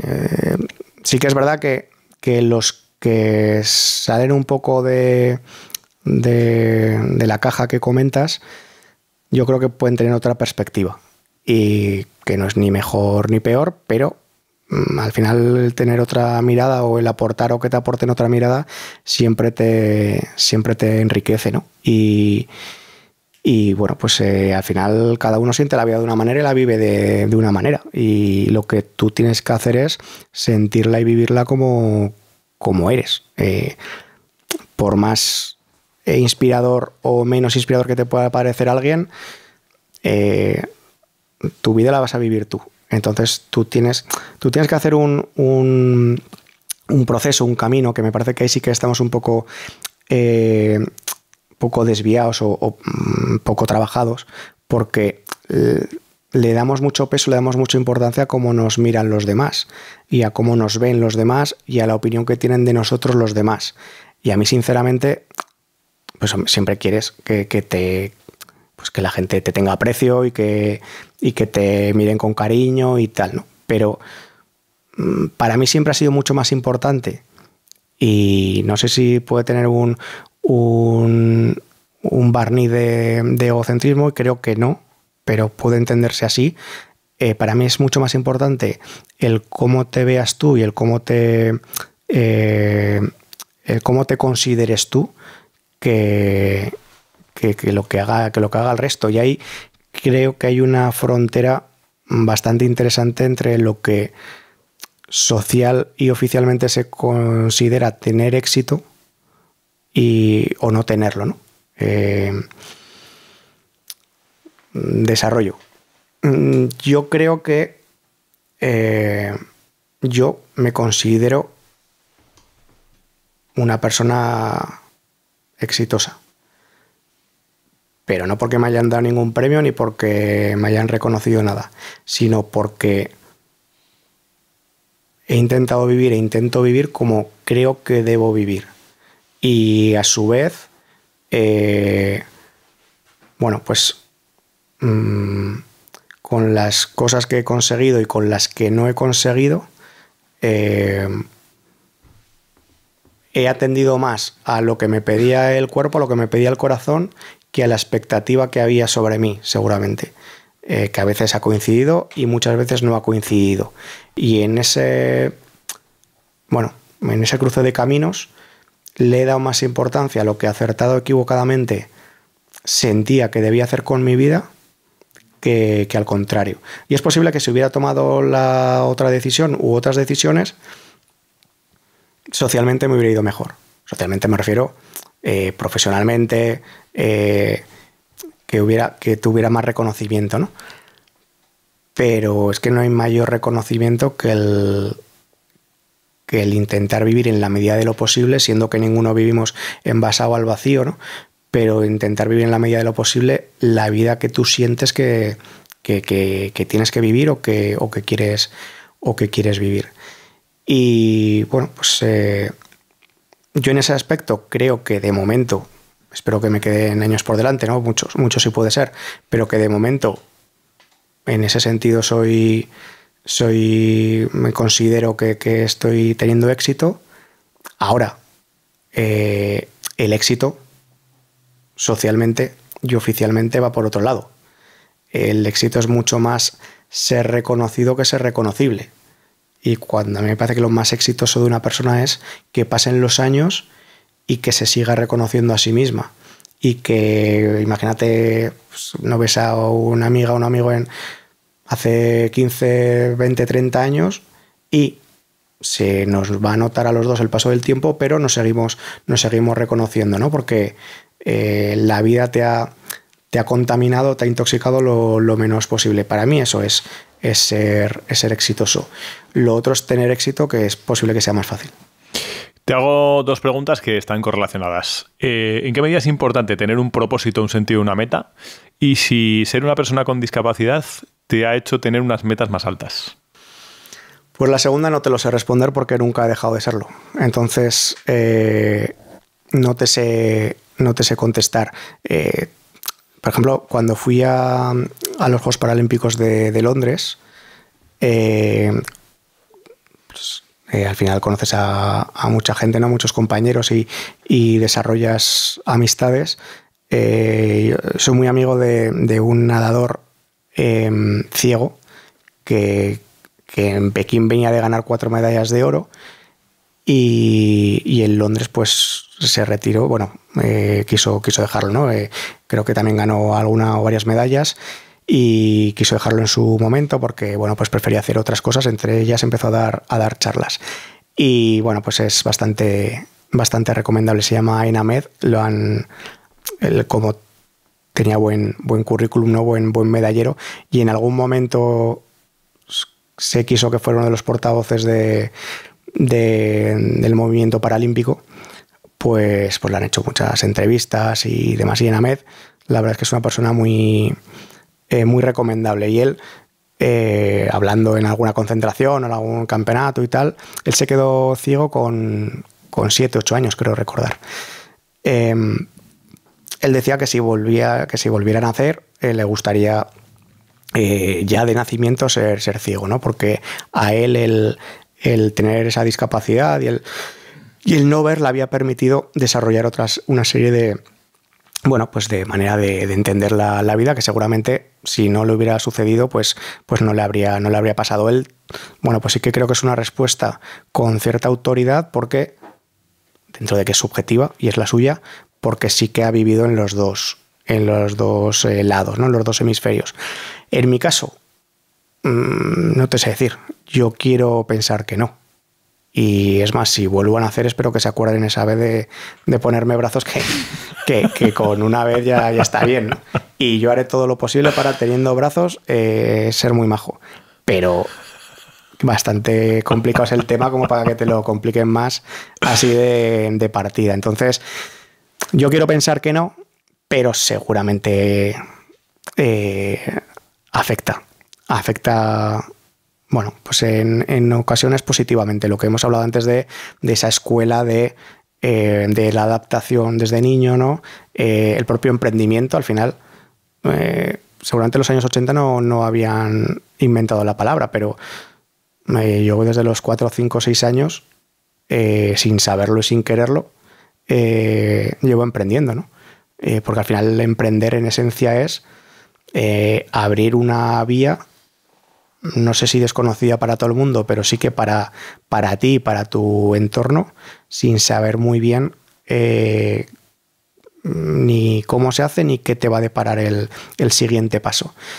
Y cuando empecé a desarrollar habilidades con los pies, el mayor número de acciones cotidianas posibles, al final era un acto de emprendimiento puro. ¿Eso qué ha hecho? Bueno, pues que cuando me he hecho mayor, a mí no me haya importado el empezar a hacer cosas y el hacer cosas que no había hecho antes, porque tengo ese bagaje, ¿no? Tengo esa escuela. Entonces, seguramente depende de cómo te lo tomes y depende de cómo te enfoquen y de tú la continuidad que luego le sepas dar, pues yo creo que aunque te quisiera contestar que no, al final la respuesta es sí. Y la primera pregunta no me acuerdo. Que sí es importante tener un propósito. Sí, yo creo que sí. Un propósito, un objetivo. Sí, a mí me ha gustado siempre funcionar con metas, con objetivos a no muy largo plazo y tampoco a muy corto. Es decir, ahora estoy en una época un poco más de valle, que también está bien descubrirlo. Y al motor, cuando ya empiezas a cumplir años, no le viene mal de vez en cuando que en alguna recta no pises el acelerador, ¿no? Que lo cuides un poco. Pero hasta hace no mucho yo me ponía como metas pues a 2, 3, 4 años, más o menos, que me parece que es un tiempo prudencial para poderlas desarrollar, para poder alcanzarlas y a su vez para poder renovarlas. Entonces, a mí me gusta funcionar un poco con ese calendario, ¿no? A ver, ¿ahora qué hacemos? Pues ahora, no sé, me pongo empiezo a nadar y a ver si llego a los Juegos Paralímpicos. Vale, bien. Empiezo en 2009, en 3 años y medio, vale. Llego a los Juegos Paralímpicos, nado una final. Bueno, ¿ahora qué hacemos? Bueno, pues vamos a ver qué tal las charlas, a ver cómo va. Y yo las charlas las empecé seguramente con la intención de ver qué tal funcionaba y de estar 2, 3 años y o volver al periodismo o probar otra cosa. Y una persona que está ahí dudando de cambiar profesionalmente, decir, hostia, estoy en mi jaula de oro, estoy cobrando un dinerete, pero no estoy a gusto con lo que estoy haciendo. ¿Eso qué plan? Pues sabes lo que pasa, que al final la vida de cada uno es la vida de cada uno. O sea, lo fácil sería decirte, no, pues hombre, tienes que salir porque, joder, te estás perdiendo un montón de cosas y siempre te vas a arrepentir de lo que no has hecho, más de que lo que te ha salido mejor o peor. La teoría es esa y yo la defiendo. O sea, yo prefiero arrepentirme de que algo no me haya salido bien a de no haberlo intentado. Porque creo que eso es devastador, ¿no? El hacerte ya mayor, no poder volver atrás y decir, ya, joder, y si hubiera intentado esto, por lo menos no quedarte con la duda. Ese en realidad fue el motor de arranque de empezar a entrenar y de intentar llegar a Londres. Pero luego la vida de cada uno es la vida de cada uno y tú tienes que hacer lo que lo que a ti te pida la cabeza y lo que te pida el corazón. Y a partir de ahí saber que no hay decisiones perfectas y que elijas una cosa u otra, vas a tener que seguir tomando decisiones. Porque si la decisión no es buena, con la siguiente decisión la puedes mejorar, y si la decisión es buena, vas a tener que intentar no estropearla con la siguiente que tengas que tomar, que seguro que tienes que tomar otra, ¿no? Y bueno, pues cada uno tiene luego su realidad. Tú puedes sentir que en tu día a día no estás bien, pero a ver qué alternativas te plantea también la vida, ¿no? Y también que estás dispuesto a jugarte, a sacrificar para que te pueda ir mejor o no. Yo creo que ante la duda hay que intentar ser valiente, hay que intentar ser audaz. Pero cuando éramos críos, muchas veces y eso yo creo que nos ha terminado calando, ¿no? Nos ha terminado contagiando.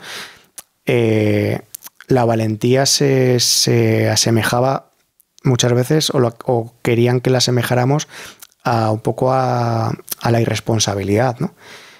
Y yo no estoy de acuerdo con eso. Yo creo que nuestra mayor responsabilidad es ser valientes, por lo que he comentado antes, porque de lo que más te vas a arrepentir es de lo que no te has atrevido a hacer.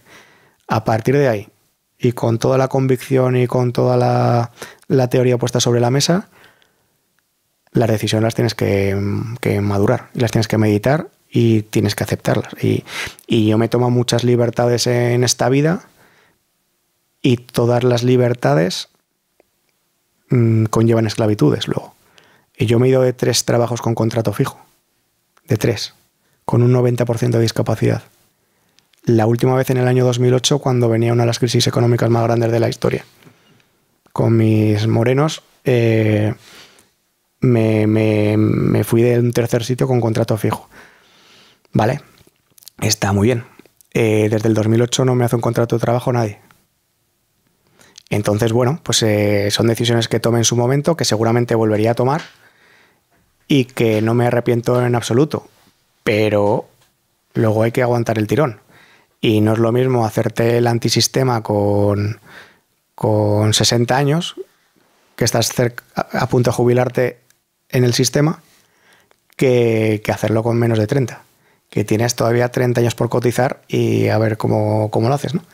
Entonces, yo ante la duda a la gente le animo a ser valiente, pero luego las decisiones hay que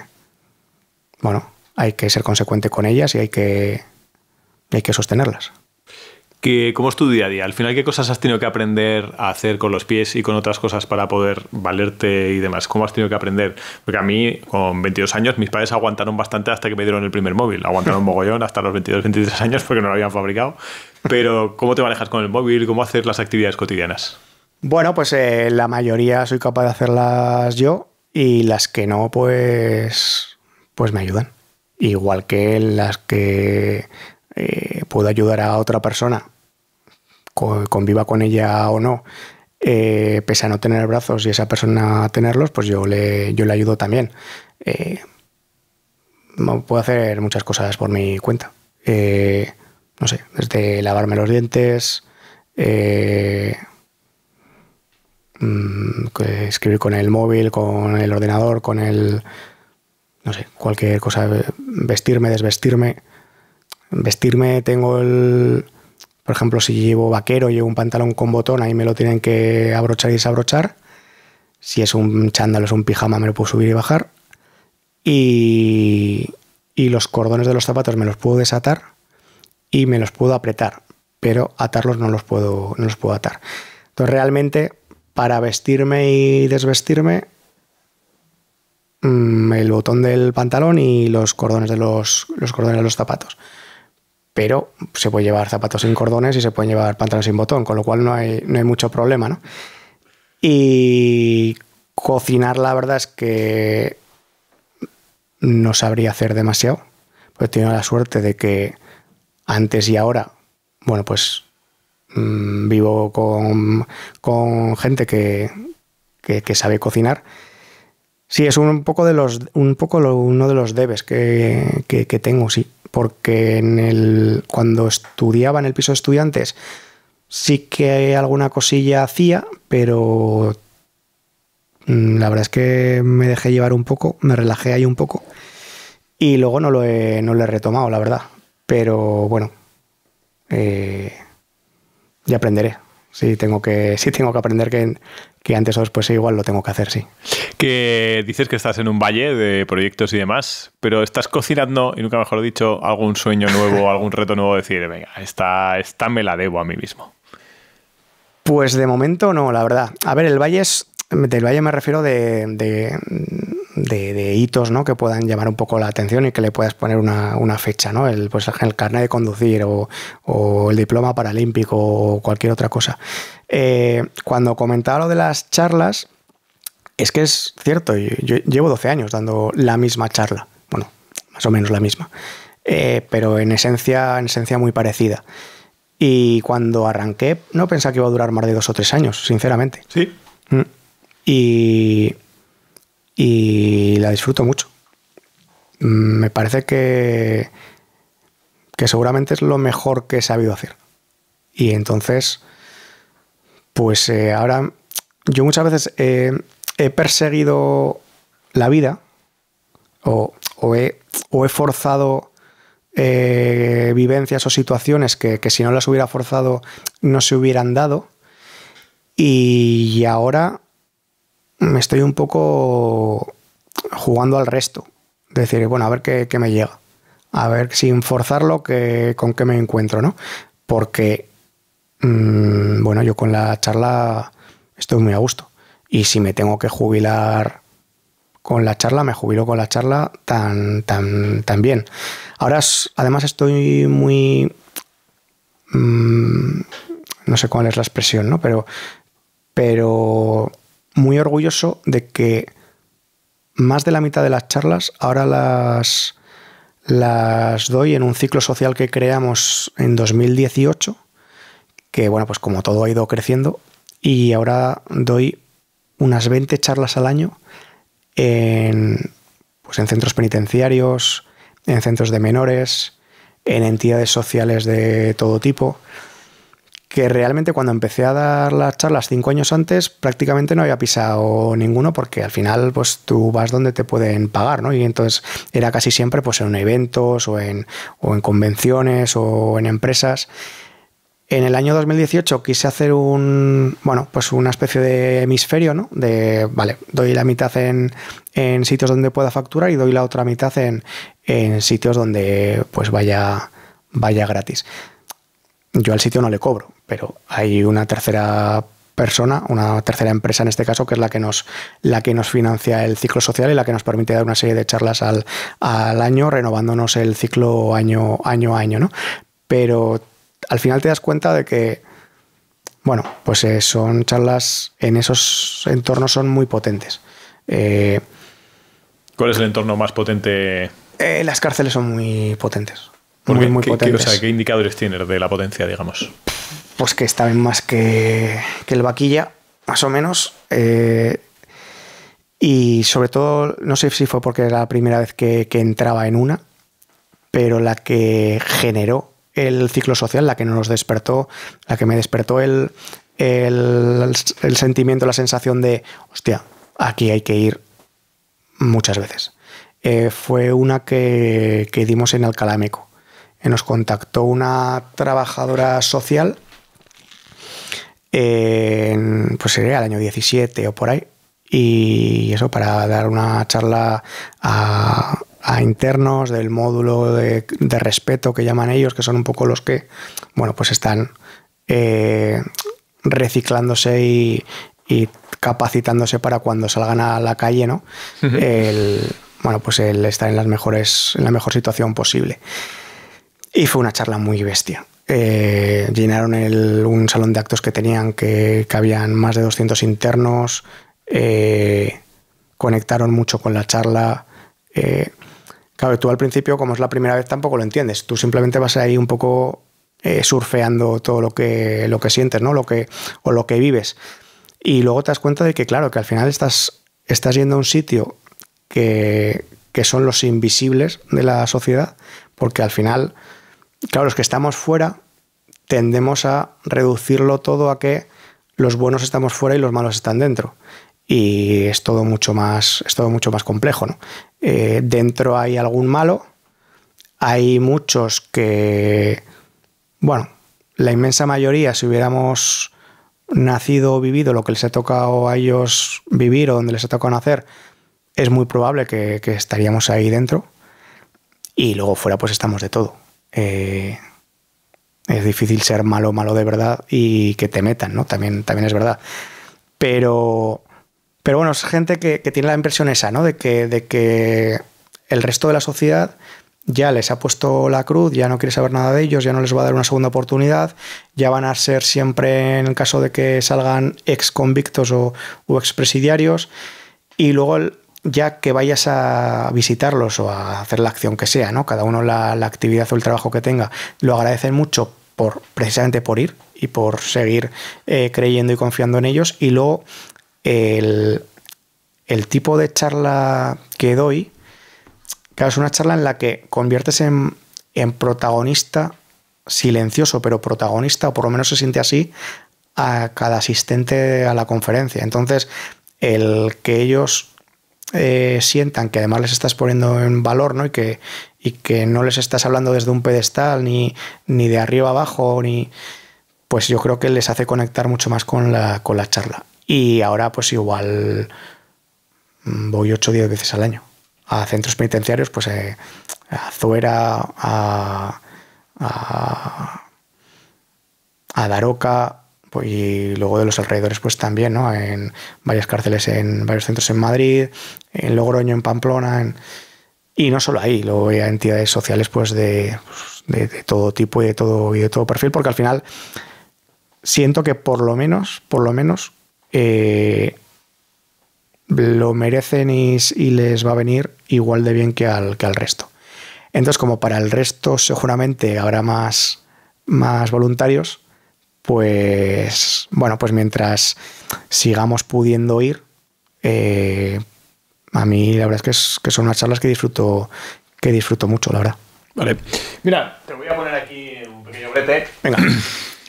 Tú me dices dónde coloco los puntos, pero tienes aquí 2 smiles y 2 puntos rojos. Esto es la línea de tu vida, que todavía, evidentemente, tienes menos que la línea. Dime 2 puntos. ¿A los 60 capoto o qué? No, a los 60, hasta los 100 hay un subidón. Hasta vale, los 100 vale. hay subidón. Que coloca puntos rojos y puntos amarillos de puntos rojos de momentos jodidos y puntos amarillos de momentos de decir, bien, aquí noté que estábamos ahí alineados y demás. ¿Dónde colocarías los puntos? Hostia. A ver.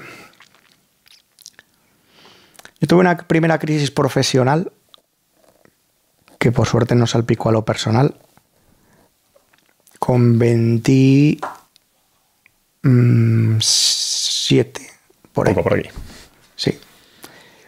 Que hay todo el castillo que había de naipes que había construido durante, pues eso, el colegio, la carrera, el querer estudiar periodismo, el querer dedicarme al periodismo, ahí se tambaleó un poco. Y bueno, eso me hizo replantearme qué quería ser o a qué me quería dedicar y qué quería hacer con mi vida. Maniobré más o menos bien. Yo creo que más o menos en los 30 se puede poner ahí un punto amarillo, sí, porque creo que el reciclaje de los juegos estuvo bien.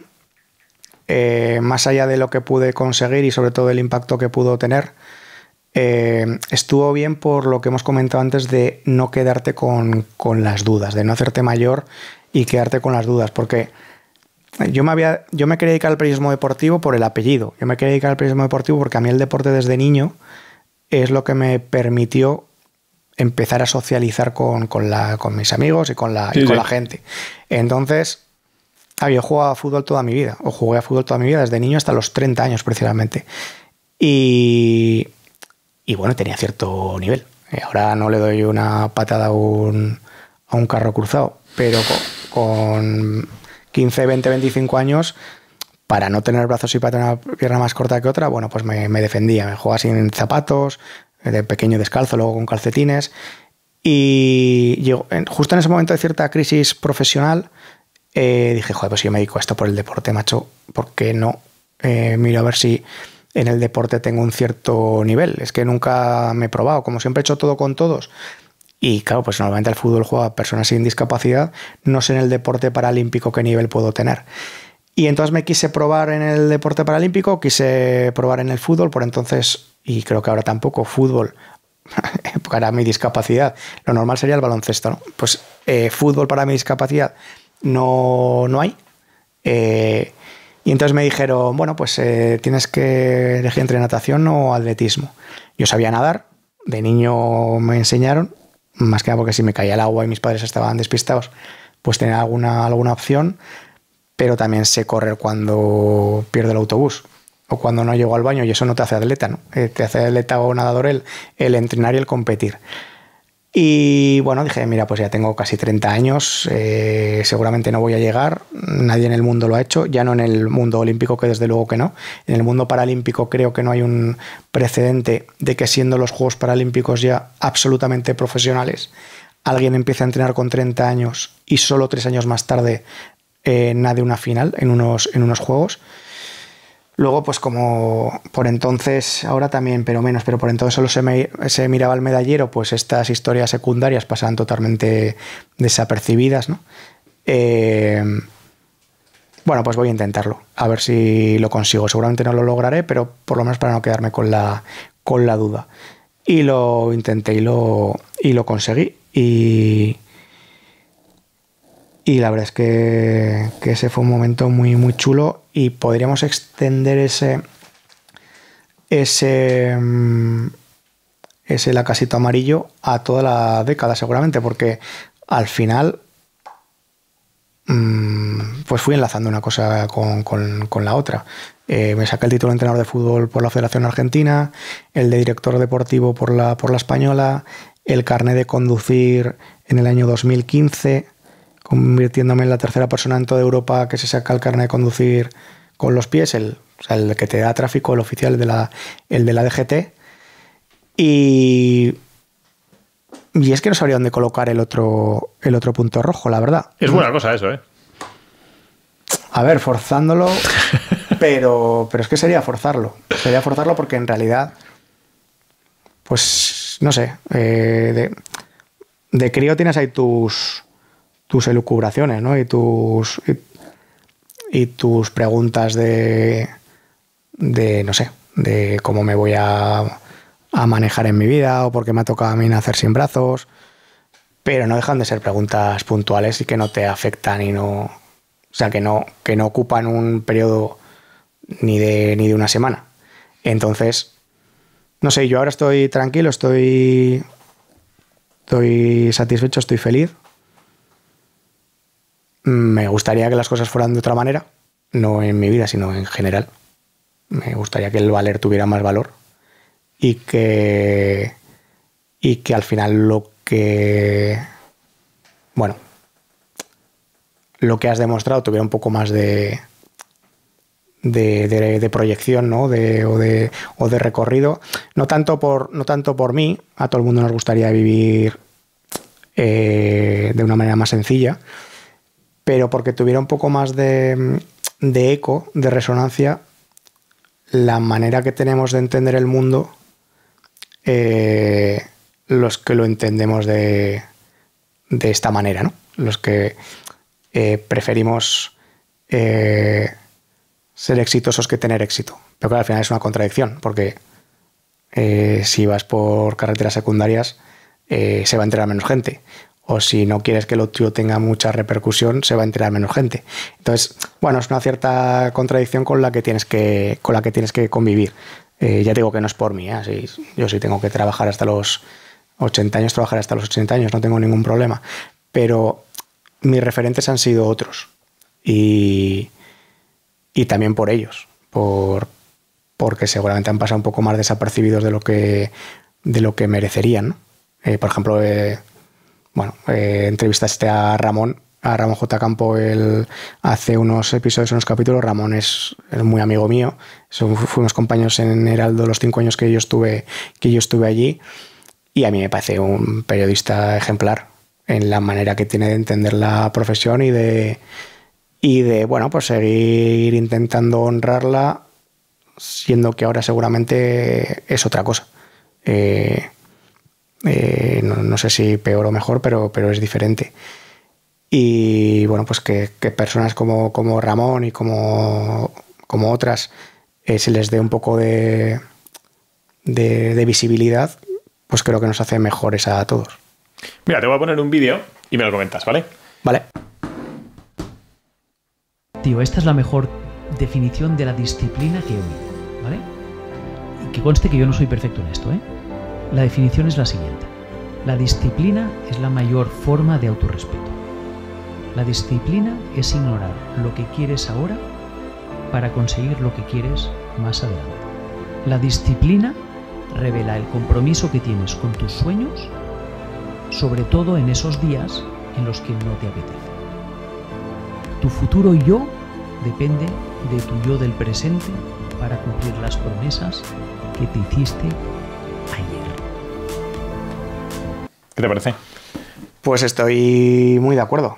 En realidad es que hemos hablado de eso, ¿no? Durante todo este rato, el proyectarte objetivos a medio o largo plazo.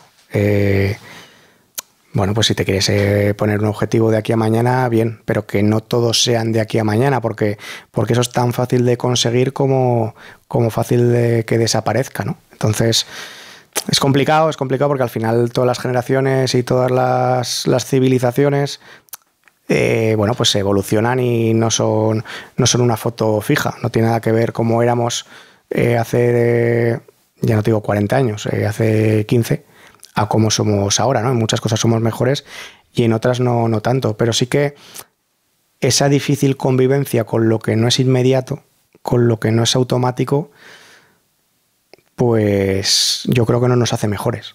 Es complicado porque ahora tenemos todo a la mano, ¿no? Todo a tocar un botón y antes tienes que ir a la biblioteca y encontrar un tomo en vez de tú a saber qué estantería para resolver una pregunta. Ahora, por suerte, ya tardas mucho menos porque se lo preguntas a Google o al ChatGPT y te contesta. Pero que la tecnología nos facilite la vida no quiere decir que no tengamos que complicárnosla a nosotros, que complicárnosla en el buen sentido, bueno, pues no sé si voy a ser capaz de llegar hasta allí, pero lo voy a intentar. No sé cuánto tiempo me va a costar. Es posible que me cueste pues unos meses o unos años, pero es que yo quiero llegar allí y entonces va a merecer la pena. Y aunque no sepas exactamente hacia dónde vas a llegar, pero si sabes que es la dirección correcta, tú sigue en esa dirección. Luego nunca sabes. Nunca sabes si vas a llegar a una meta, si no vas a llegar a ninguna, si te vas a encontrar con unos paisajes muy chulos, y si vas a tener que sortear algún tipo de, pues no sé, de dificultad, pero tú sí sientes que es la dirección correcta, aunque en el horizonte de momento no se vea nada, tú sigue.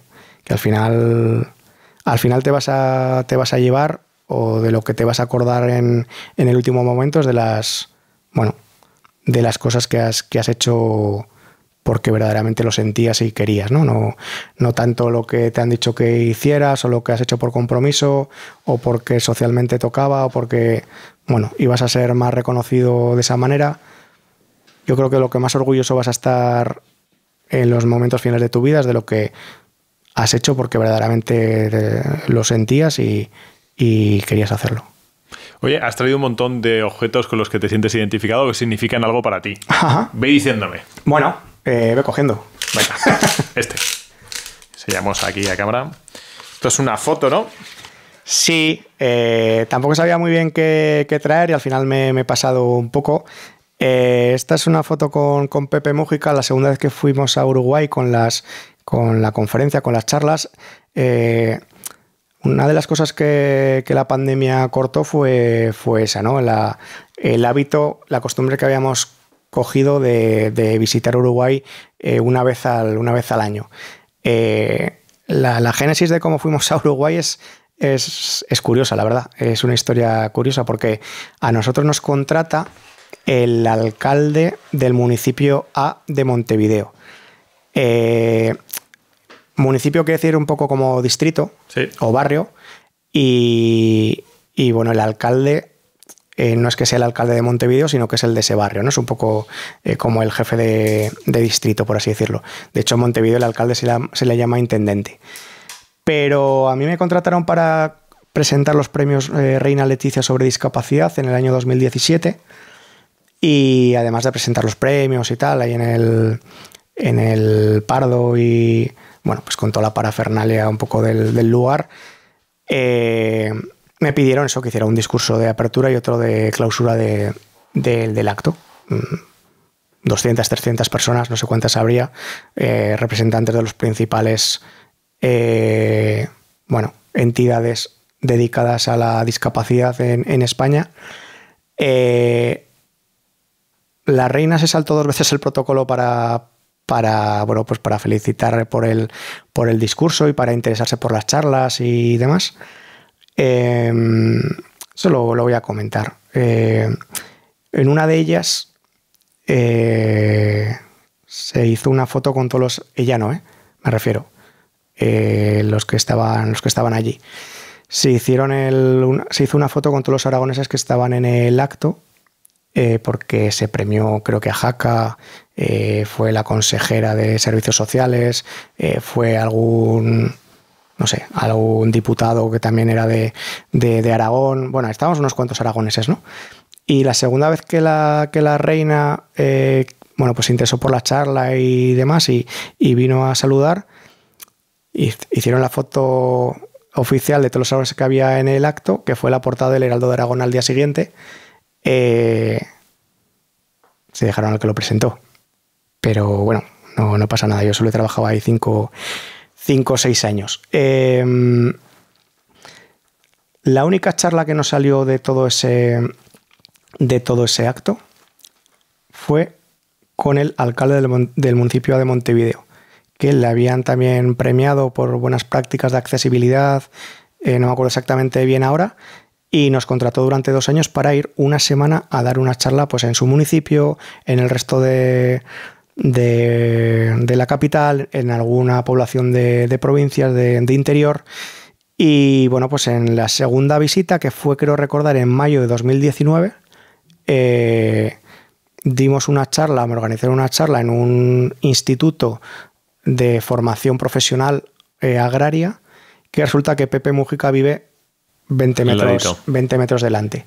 Y como pues este era del mismo partido, de Frente Amplio, sin avisarme, sin decirme nada, pues se acercó y también se estuvo interesando por las charlas y pudimos conversar un rato y la verdad es que pues para mí siempre ha sido desde que lo supe que existía, ¿no? Desde hace pues igual 15, 20 años que empezó siendo presidente de Uruguay, dando discursos. Siempre me llamó mucho la atención, primero su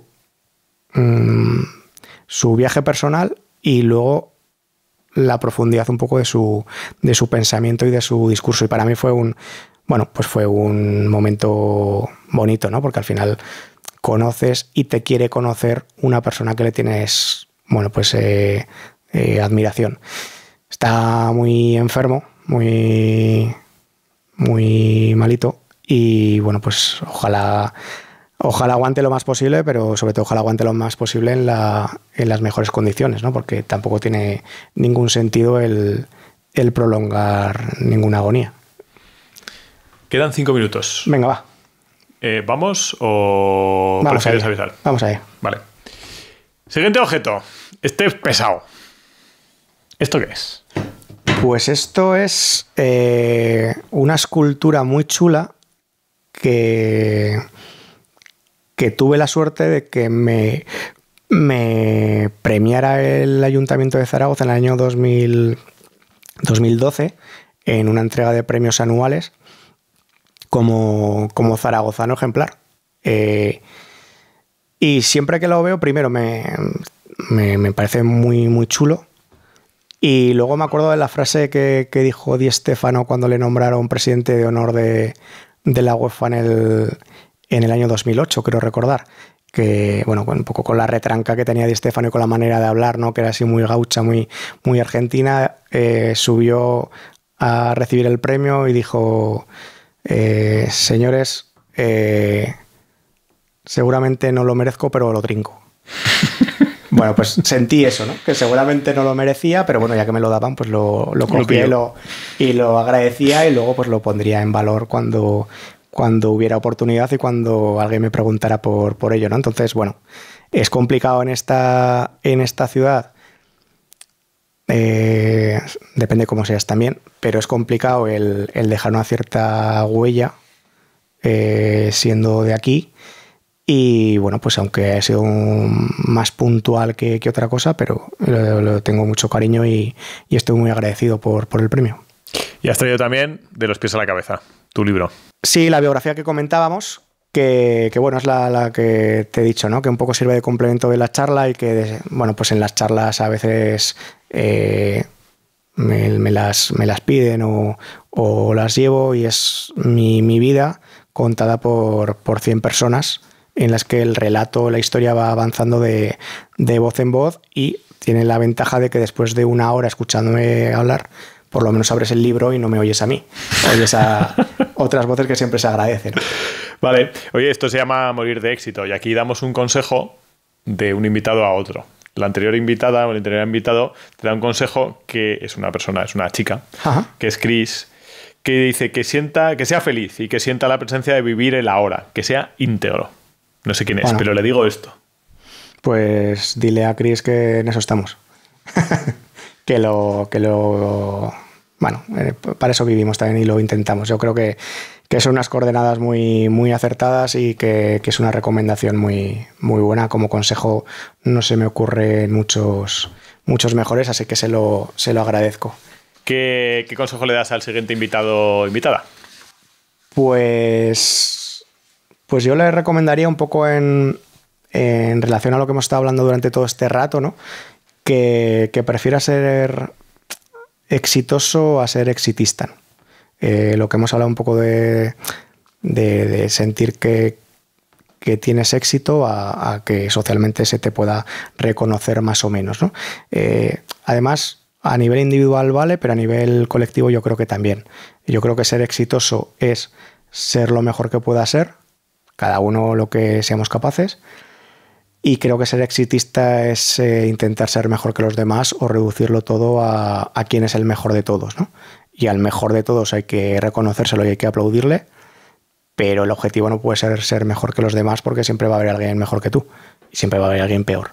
Entonces vamos a competir contra nosotros y vamos a compararnos con nosotros mismos, y vamos a ser exitosos por eso. ¿Qué es el éxito para ti? El éxito es un agente doble para mí. Yo creo que es algo que nos pasamos la vida persiguiendo porque creemos que está fuera, y que realmente lo vamos a encontrar dentro de nosotros. Y mirándonos más dentro y conociéndonos mejor, y preocupándonos más por lo que queremos ser y por cómo queremos mejorar, ¿no? Más que por la presión social que pueda haber de todo tipo. Yo creo que si nos miramos más dentro y nos preocupamos un poco menos por el ojo social y por cómo nos ven los de fuera, yo creo que estaremos más cerca de conseguir el éxito y de conocerlo, vamos. Nos encanta ejercer la gratitud, por eso te doy gracias, Javier, de que hayas venido a Morir de éxito. Pero ¿a quién le debes más gratitud en tu vida? Pues a mis padres. A mucha gente. A mi novia, por supuesto. Pero si hay que ordenarlo, hay que empezar cronológicamente, a mis padres sin duda, porque si no hubieran sido ellos como fueron, o como son, que por suerte los dos viven, yo no sería como soy. Entonces, pero me pasa a mí y nos pasa a todos. Creo que a todos nos influye en mejor o en peor medida, más o menos, pero a todos nos influye en qué familia, en qué entorno, ¿no? En qué casilla de partida nos ha tocado nacer. Entonces, si tengo que quedarme solo con uno o con unos, es seguro que ellos. Javier, un auténtico placer que hayas venido a Morir de Éxito. Te doy las gracias. Igualmente, no sé, yo creo que de éxito no moriré. Me tengo que ir tampoco, pero... Pero bueno, viviremos con el que nos toque lo mejor posible. Un abrazo. Igualmente, otro, gracias.